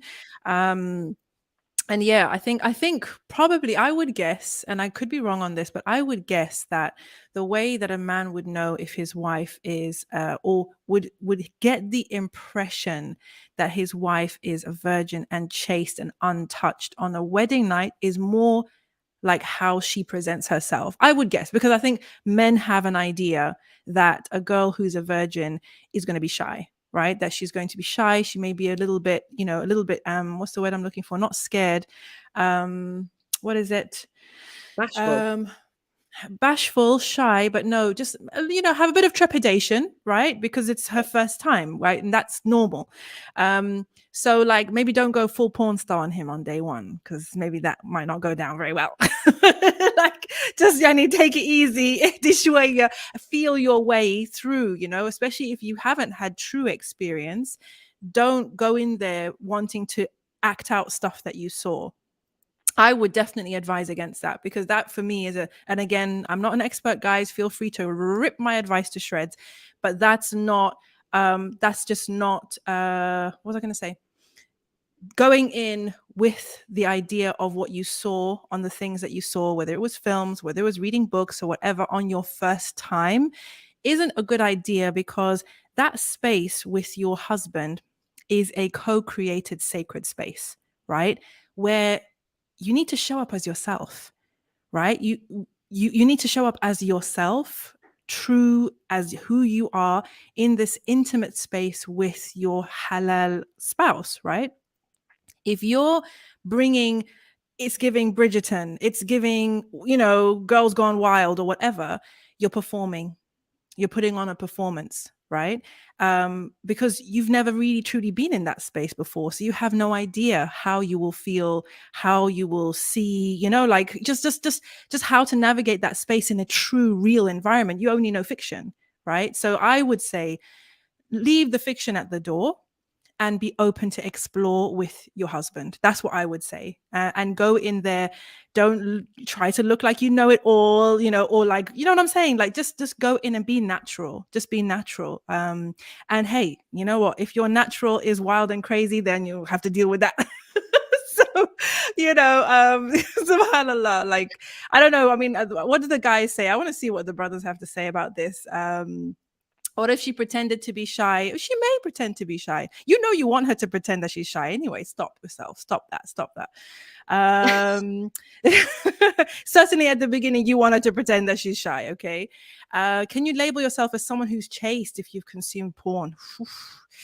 Wow. Well, this person says the definition of chastity is having not engaged in premarital intercourse. So, hey, what are we going to say about that?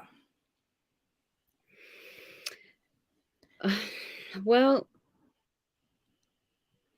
I think that's a scholarly question, really, isn't it? I think it's a scholarly question, and I also think that it's an unfair question in today's society, guys. Let's just keep it a buck.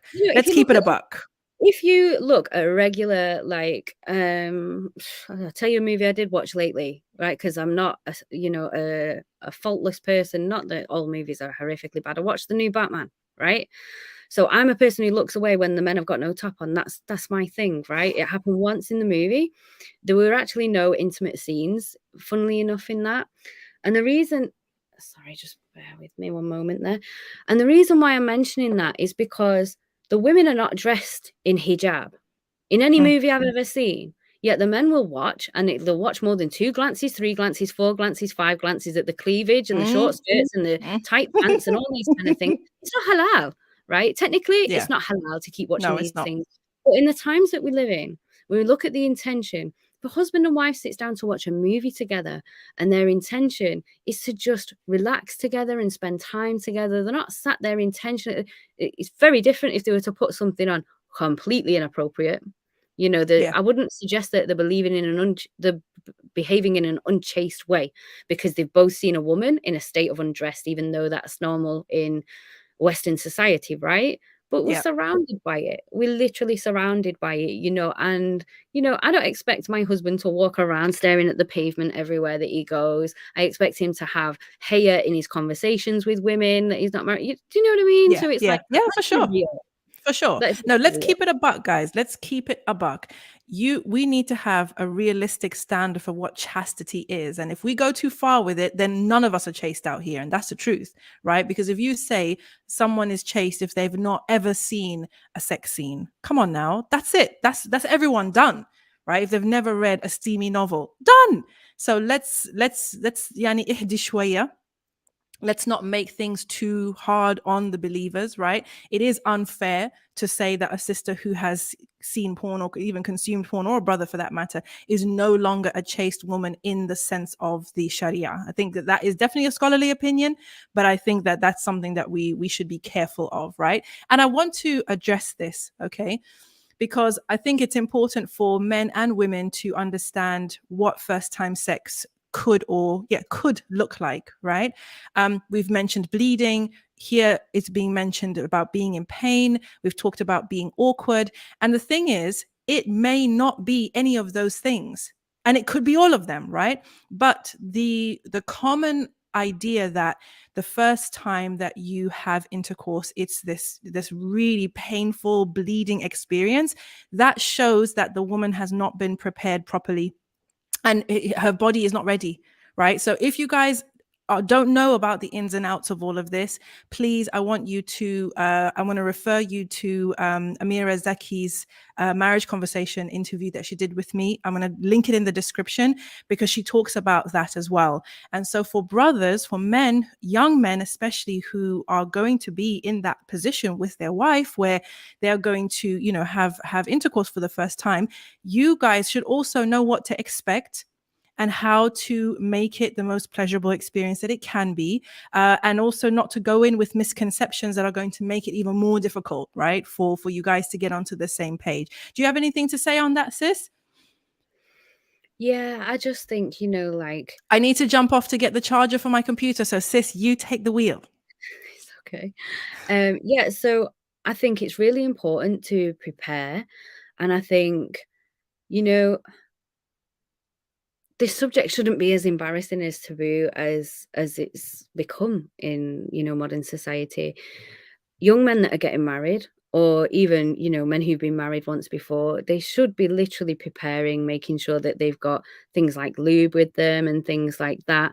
And they should be having the intention to be absolutely as gentle as they can be, as loving as they can be. This is likely to feel a little bit awkward as like a first intimate exchange between two people.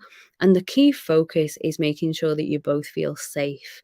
That's the single most important thing. How long it lasts is not important, and what it actually, looks and feels like that first time versus our often, our mindset of expectations of what we've led ourselves to believe we would like that first time. Often they're two completely different things, but it's important to truly just show up for each other in those moments, feel safe with one another in these moments, and make sure that we're not acting out on something that we've seen before or something we think.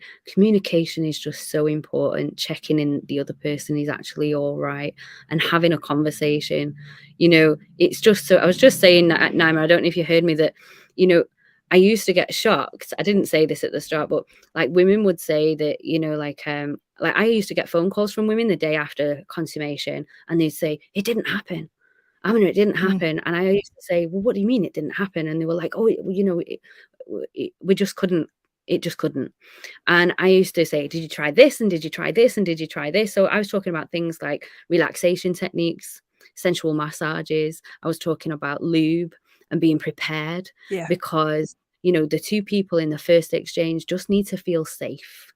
It's one of the single most important things. And when you set safe foundations in the first few exchanges, you set yourself up to a lifetime of, really wholesome exploration with each other.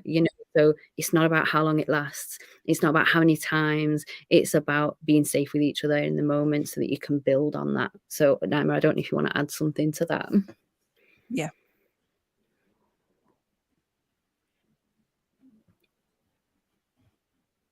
I'm not hearing you. Are you muted? Are you there?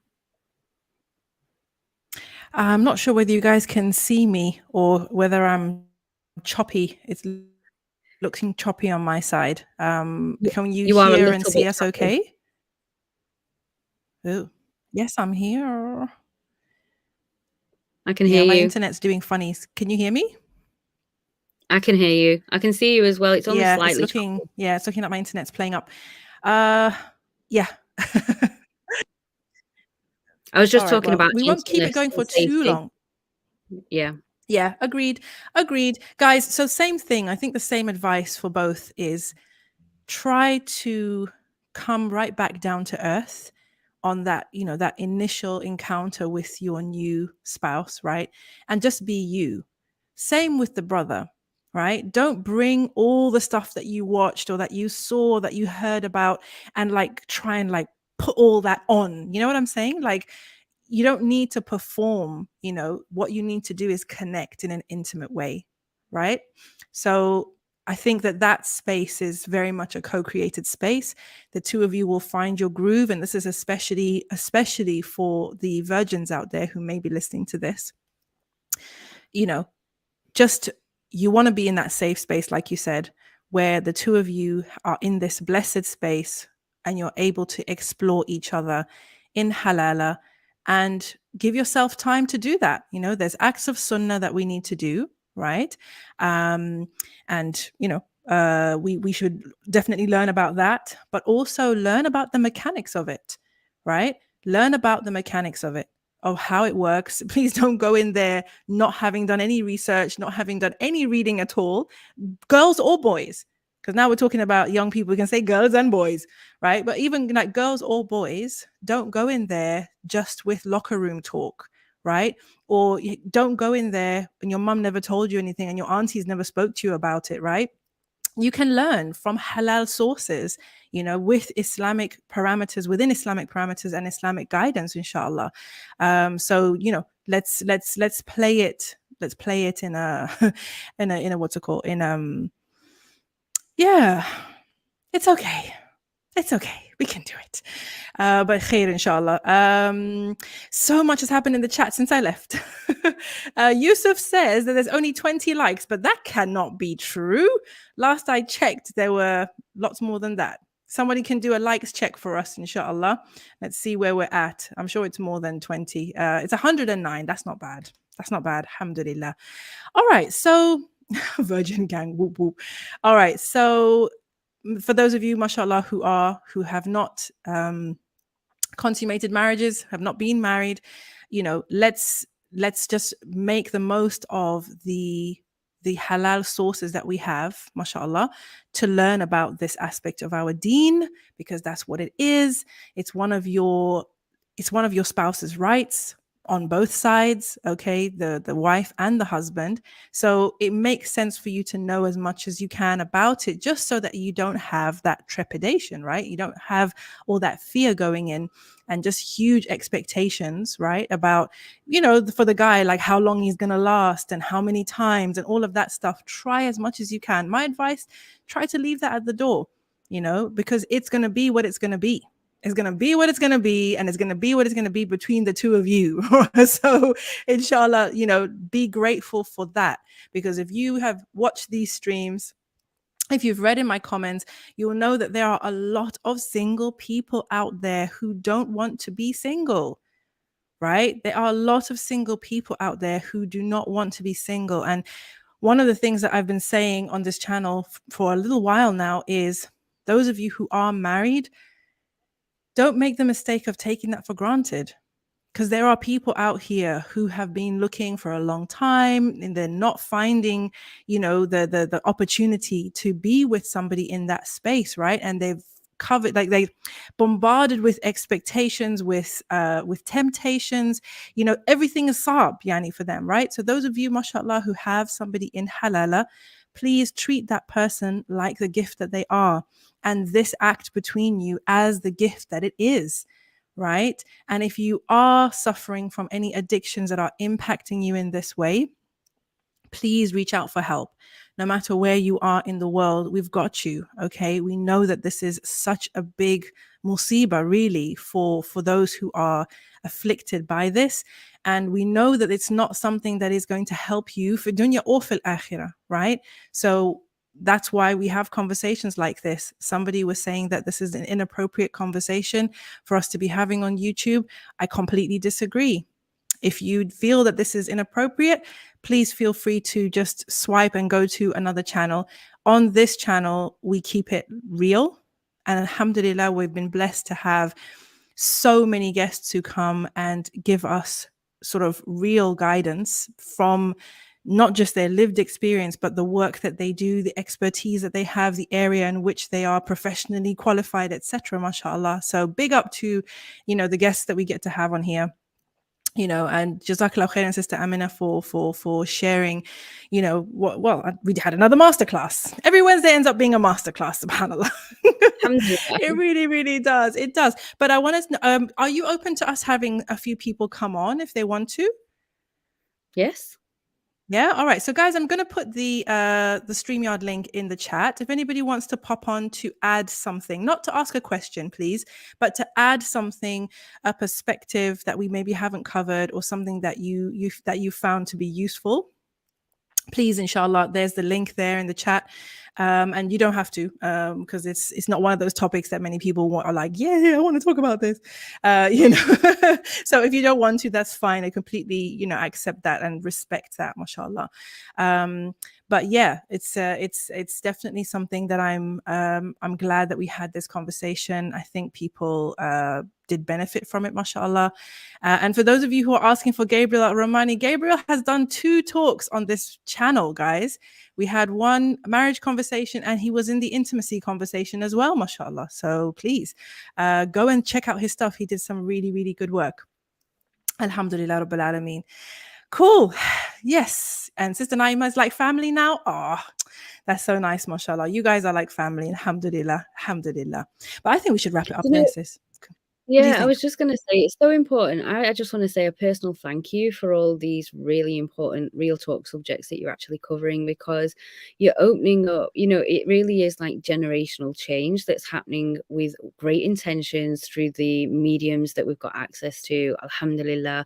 And it just reiterates that we really can. The internet is not necessarily a super evil place, in the sense that when we use it for the sake of Allah and we come together and we bind together and we stand together against like the trials and the tribulations, and say you are not alone in this. And that's what this channel really shouts out for me, is that there's something for everybody. And just thank you so much for facilitating this. I know it takes time, energy and effort, and thank you. Alhamdulillah, jazakAllahu khairan. Jazakallah kullu khair. What's this now? Somebody says something. We've got somebody who's come on actually. Naima, you stopped counting on Nasir. Why not the same love for Gabriel? Hey, what does that mean? Not stopped counting. I don't get it. Okay, we're going to bring in the guests, inshallah. Bismillah. Tell us what you guys think of. What's your perspective on today's topic? Assalamu alaikum wa rahmatullahi wa barakatuh. Wa alaikum salam wa rahmatullahi wa barakatuh. Yes, ma'am. What is your perspective on today's topic? Well, it's a deep topic. It's a little bit shocking for me listening to you guys, because I never thought, I'm sorry, my English is really bad. I'm a French speaking person, so if I have an accent, I'm sorry in advance. We love the accent, sis. Keep talking. Your English is great, mashallah. Thank you. Well, yeah, so I appreciate the topics, because it's definitely something that we don't talk about. And sometimes you really feel like, well, during my young days, I used to deal with those kind of problems, and I had a lot of growing up to do to be able to overcome it, and to be able to understand that it's not something that is, I don't know how to say this in English, but the pleasure that you have doing that, and the remorse that you have right after doing it, it's much worse than the 5 or 1 minute pleasure that you have. So yeah, just long story short, I have stopped doing that, and I've understand, I don't know how to say it, but anyway, thank you. I just have one question though, if I may ask. Go ahead. I was talking about with my cousin about this topic. What if you are married now, you are with your husband, and you still have to think about those kind of thoughts to be able to enjoy the relation. I don't want to say the words. I don't know if you get me. Yes, Is I it understand. sinful to have dirty thoughts, if I can say it like that, while you are with your husband? Amina, what say you to that? Sorry for the noise. I just want to say, thank you for being courageous enough to come on and share this, because this is not easy to talk about for lots of people. As you can see, Naima and I have had a conversation like this on similar subjects, and we're a little bit more accustomed to talking about, these difficult subjects than most other people, like just randomly speaking about it. So it's a great question that you're asking. And my question would be, are the thoughts about your husband in a different scenario, or are they about your husband, or are they about somebody else completely different? It could be somebody different. It could be, it's more like fantasies and not really focused on a particular person the that you moment. know per se. I don't know if you understand. I mean, it can be that, or it can be, yeah, your husband in different situation, but most of the time it's somebody else. Okay. So I think I would ask the question, where did those things come from? Like, when did they start? Is the kind of question, like, do you know, like, what was happening in your life at the time? What kind of content were you consuming? Did they only start after marriage? Did they start previously when, self-gratification was present? So there's a whole therapy session you're talking about right there. Please make sure you follow Sister Amina and contact her on Instagram. How sinful it is. I would definitely try and discourage that, because even though it might seem tempting, there really is no next best thing to being absolutely present. Like, that's when you're going to start getting true sexual and spiritual gratification. That's when you start to have spiritual orgasms, like, because you are so connected right there, right then, to your Right. spouse. He's halal for you. You're not distracted off somewhere else. But one of the questions, like I would ask as well is, Habiba Kande's Women of Desire book is great for, being able to, like, starting the book club with the husband is like, I came across this book. Somebody mentioned it online the other day, or you could even mention that a friend suggested it or something like that. You'll find a scenario to introduce it to your marriage, and you get to rediscover each other in a whole new way, in lots of different ways and on lots of different levels. It's really an excellent little handbook there. I recommend all married couples get that. And even people who've not got married yet but are planning very soon to actually take that step is definitely, I actually gave a copy of A Taste of Honey as a wedding gift to somebody, and she laughed. And I said, this is the best wedding gift you got today. Because people don't get given gifts like this. So try not to concentrate too much on how simple it is, and try and just concentrate on being in the moment. So when you notice these thoughts start creeping in, that's absolutely it. It's, he would not rather be anywhere else in the world with anybody else right now except me. And this is the living, breathing, physical proof of that. And you want to pull yourself into that very reality too, right? So we want to try and shush intrusive thoughts that come in from external places of influence, just to be in that moment is the goal. And it will take time, like retraining a muscle, like at the gym. You don't arrive with biceps on day one. It's going to take a little bit of time to readjust that. But it's a goal. It's definitely, mashallah, a highly rewarded goal as well. So even though is that okay? How does that sound? It's actually what I've been trying to do. So you are spot on, and there's so much stuff that I have to reveal that I'm not really comfortable revealing on the live right now. But I definitely need a session, because you asked the question about how did it start. I mean, it didn't start before. It started during the marriage, during some events that occur between me and my husband, and we were not at a really great time at that moment. And even though we talked about it and we've overcome it, it just, I keep getting stuck there, and I don't know. Yeah, it's deeper. I think reaching out for a session would allow you to speak more freely. Obviously, we are online. So, jazakAllahu khairan, Miss Madame Anonymous. Merci beaucoup. Merci à vous. Merci énormément pour ce que vous faites. Vous faites énormément. Je continue en français. Je sais même pas si vous comprenez. Non. Nous essayons. C'est tout. Alhamdulillah. Thank you. Jazakallahu khairan. May Allah make it easy. Ameen. Thank you. Amen. All right. Bye-bye. Let's see. Well, we've got Mariam. Do you want to come up? I've got Mariam and SN. Can I add them? Yes. Assalamu alaikum. Wa alaikum assalam. Can you hear me? Yes, we can. Hi. Assalamu alaikum. I am so glad that you guys spoke about this, because I just recently graduated college, and I live in the States. And when I went to college, when I was in college, I had a group of friends, and they were all Muslim. And, going into college, just thought that, oh, we're all Muslim girls. Like, we're all the same, we don't do that kind of stuff. We don't do that college kind of stuff, Yeah. And I guess, when you're like in college, you talk about boys. And for me, I used to talk about it on a very like naive, very like, girly level. Middle school type of level. Yeah, middle school type of thing. Because I don't know, I've never been exposed to anything. And the conversation, just one thing led to another. And I think the topic of desires and sex came up. And I guess we just opened up to each other. And I realized that almost everyone in my circle engaged in some sort of masturbation or pornography. And, these are like hijabis. I've never seen them ever do like drugs or anything, like you kind of can observe people. And we're from the same neighborhood, the same kind of ethnic background.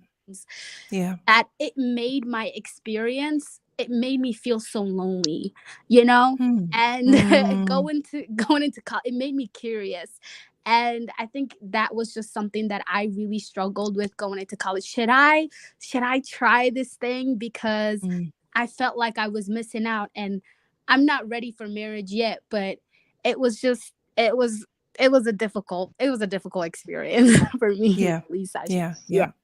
Was it difficult because you wanted to fit in, or because you felt like you were missing out on something? When you say it was difficult, what was it that was difficult?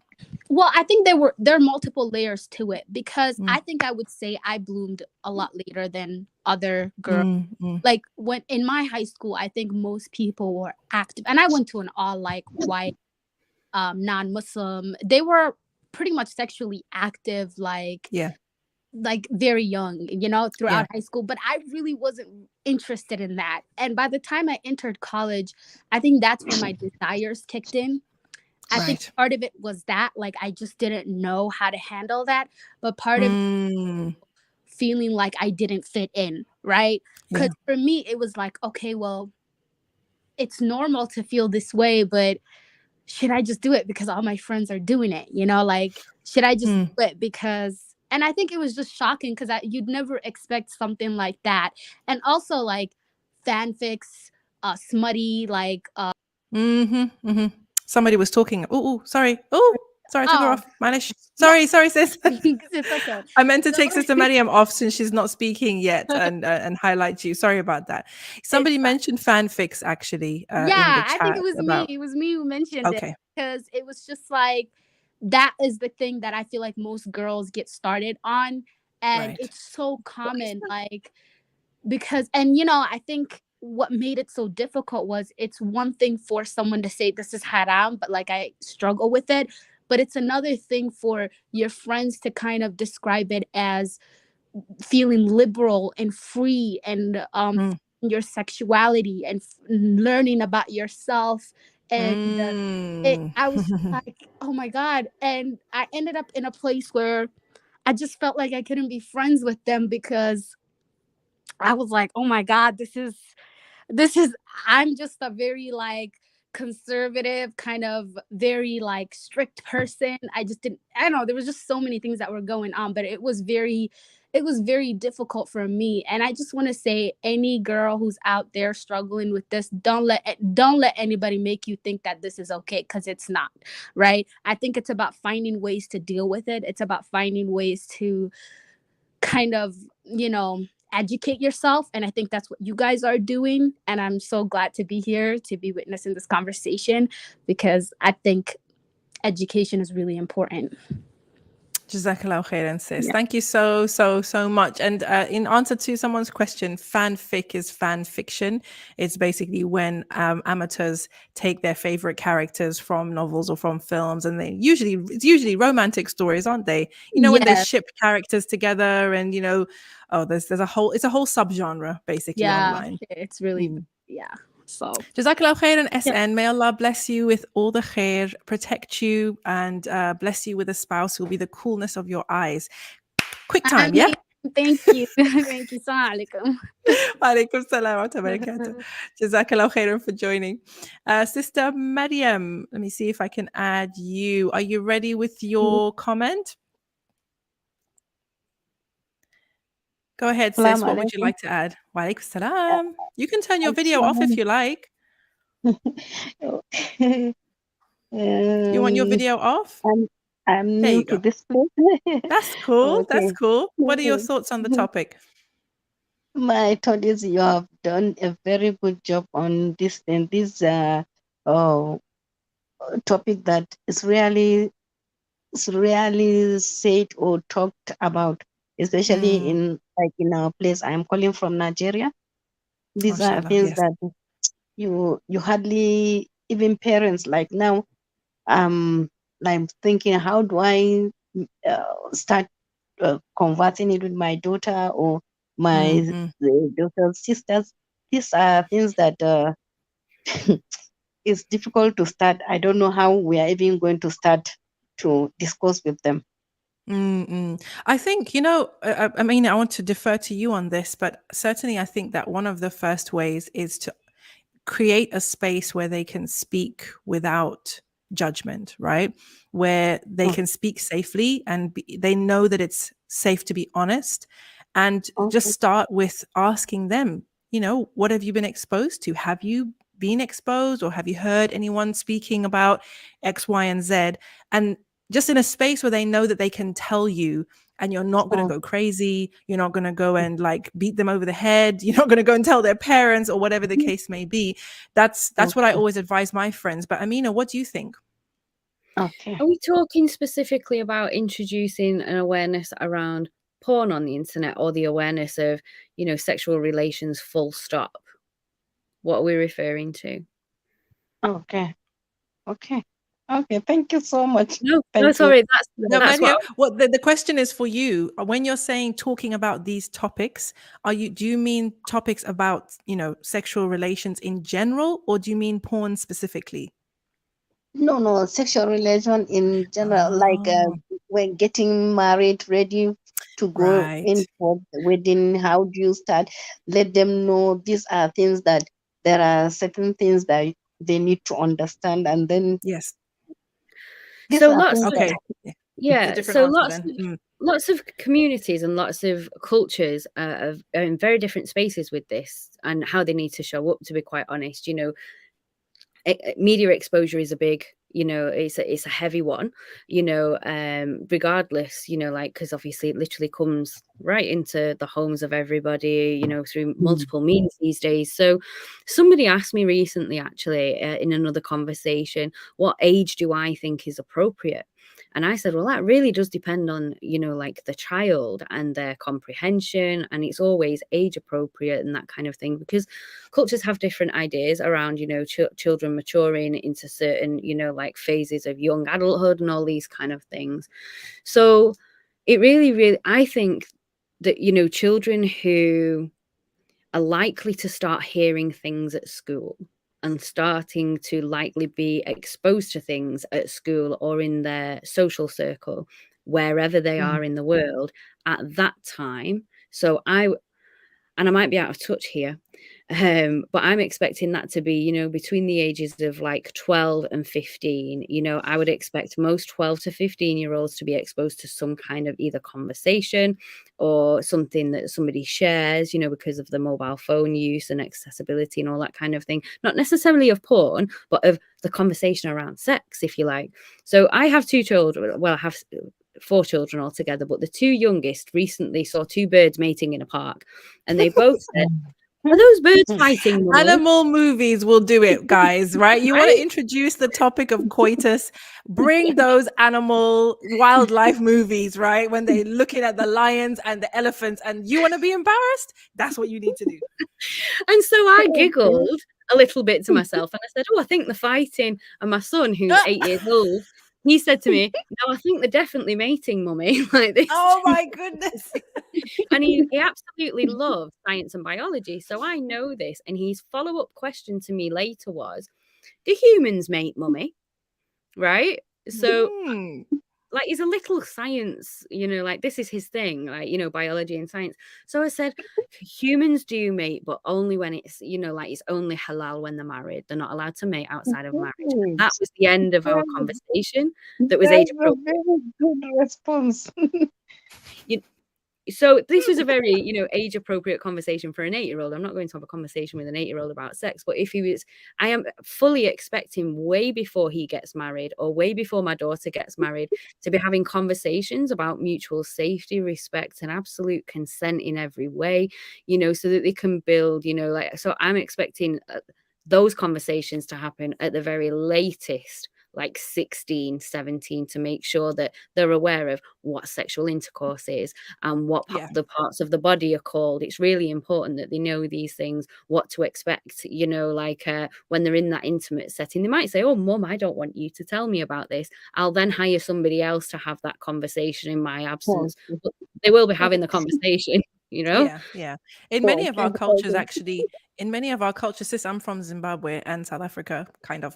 And in many of our cultures, it is the auntie's job, You're just like the village auntie that we have online. It's the auntie's job to educate the girls about how to look after themselves once they reach puberty, how to look after themselves physically. So how to clean themselves, how to make ghusl, about removing the body hair, etc. This is all preparation, right? For them to be prepared for marriage. And then obviously once they start to express an interest or a curiosity about these things, I think that it's best to be as open as possible. Within age appropriateness, and definitely if they're getting married, then it's time for some honest conversations about what to expect, whether it's the auntie who does it, whether it's the uncle who does it, to the boy, or the dad who does it to the boy, whatever. But definitely there needs to be a space for there to be honest conversations. And may Allah help us all, Sister Mariam. Thank you so much. Thank you so much. Thank you so much. jazakAllahu khairan. Thank you for coming on. That was huge. Thank Alhamdulillah. you. Have a good night, inshallah. Assalamu alaikum. All right, sis, I think we're reaching the 2-hour mark. We've not done too shabbily, alhamdulillah. I think we've covered a lot. We definitely covered what I was hoping we would cover. As always, the chat has been amazing. Guys, please just say a big jazakAllahu khairan, please, in the chat to Sister Amina, taking time out of her evening away from her husband and her children to come and sit with us and talk to us and to entertain our questions and our theories, mashallah. I pray that this is beneficial. Please do like the video, subscribe to the channel, and share this video with other people that you think or know, need to hear this or just will benefit from this. And, if you want to start a conversation, it might be good to, to pass this on, and say, look, I watched this the other day, let's have a chat about it, mashallah. And Ruhal says 100 viewers average for the 2 hours. Well done, guys. Yes, I think that's alhamdulillah. I'm happy with that, mashallah. But guys, I did tell you that this is the livest live show on the YouTubes from the Muslim space, alhamdulillah. So I'm going to keep saying that until somebody brings me data otherwise, inshallah. I'm going to be my own cheerleader, our own cheerleader here on this platform and in this family. Sister Amina, please remind everyone how they can reach out to you. Oh, you can find me on Instagram at Shifa Healing Co. So it's Shifa _ you think I would know this, right? I'll put it in the description, guys. I will put it in the description. I will put it in the description, and there's a website, and also I will paste the Purify Your Gaze link for anybody looking for support or anybody looking to explore, is this the right type of support for me? Because there are a number of different packages available for that as well. So thank you. Alhamdulillah. Yes, and they are on Instagram as well. They have an Instagram. So you can follow that too, mashallah, and you can always DM Sister Amina.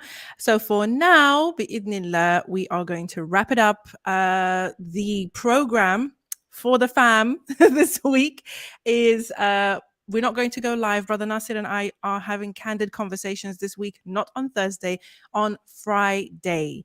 And the topic is polygamy, the good, the bad, and the ugly. Yes, we're going to go back down that rabbit hole again, guys. So please, please, please make sure you join us live. Let your friends and family know about it. Sister Amina, you're welcome to jump on and jive with us. We will be having a live show. It'll be a call-in show like we did last week, which was absolutely lit and amazing. So we can't wait to hear from you guys, get your perspectives, and we have some special guests who are experts in this field. And I wonder if you can guess who the expert might be. I'll give you a clue. He's a brother, he's a king, and he's been on this platform before. So I want to see if anybody can guess who we are inviting over, and inshallah, he will come and pop into our conversation bi'idhnillah. If you know who the surprise guest is, put it in the chat. I want to see, whether you guys have been watching enough of the content to know which brother I may have asked to come on who has a little bit of an expert perspective on the institution of polygamy and its do's and don'ts. So guys, for now, we're going to leave it there. Jazakumullahu kullu khair. Thank you all so much. Have a fantastic evening, and we'll see you on Friday, inshallah. Same bat time, same bat channel. Jazakallahu khairan, Sister Amina. Thank you so much. Assalamu alaikum wa rahmatullahi wa barakatuh. End the broadcast, why don't you?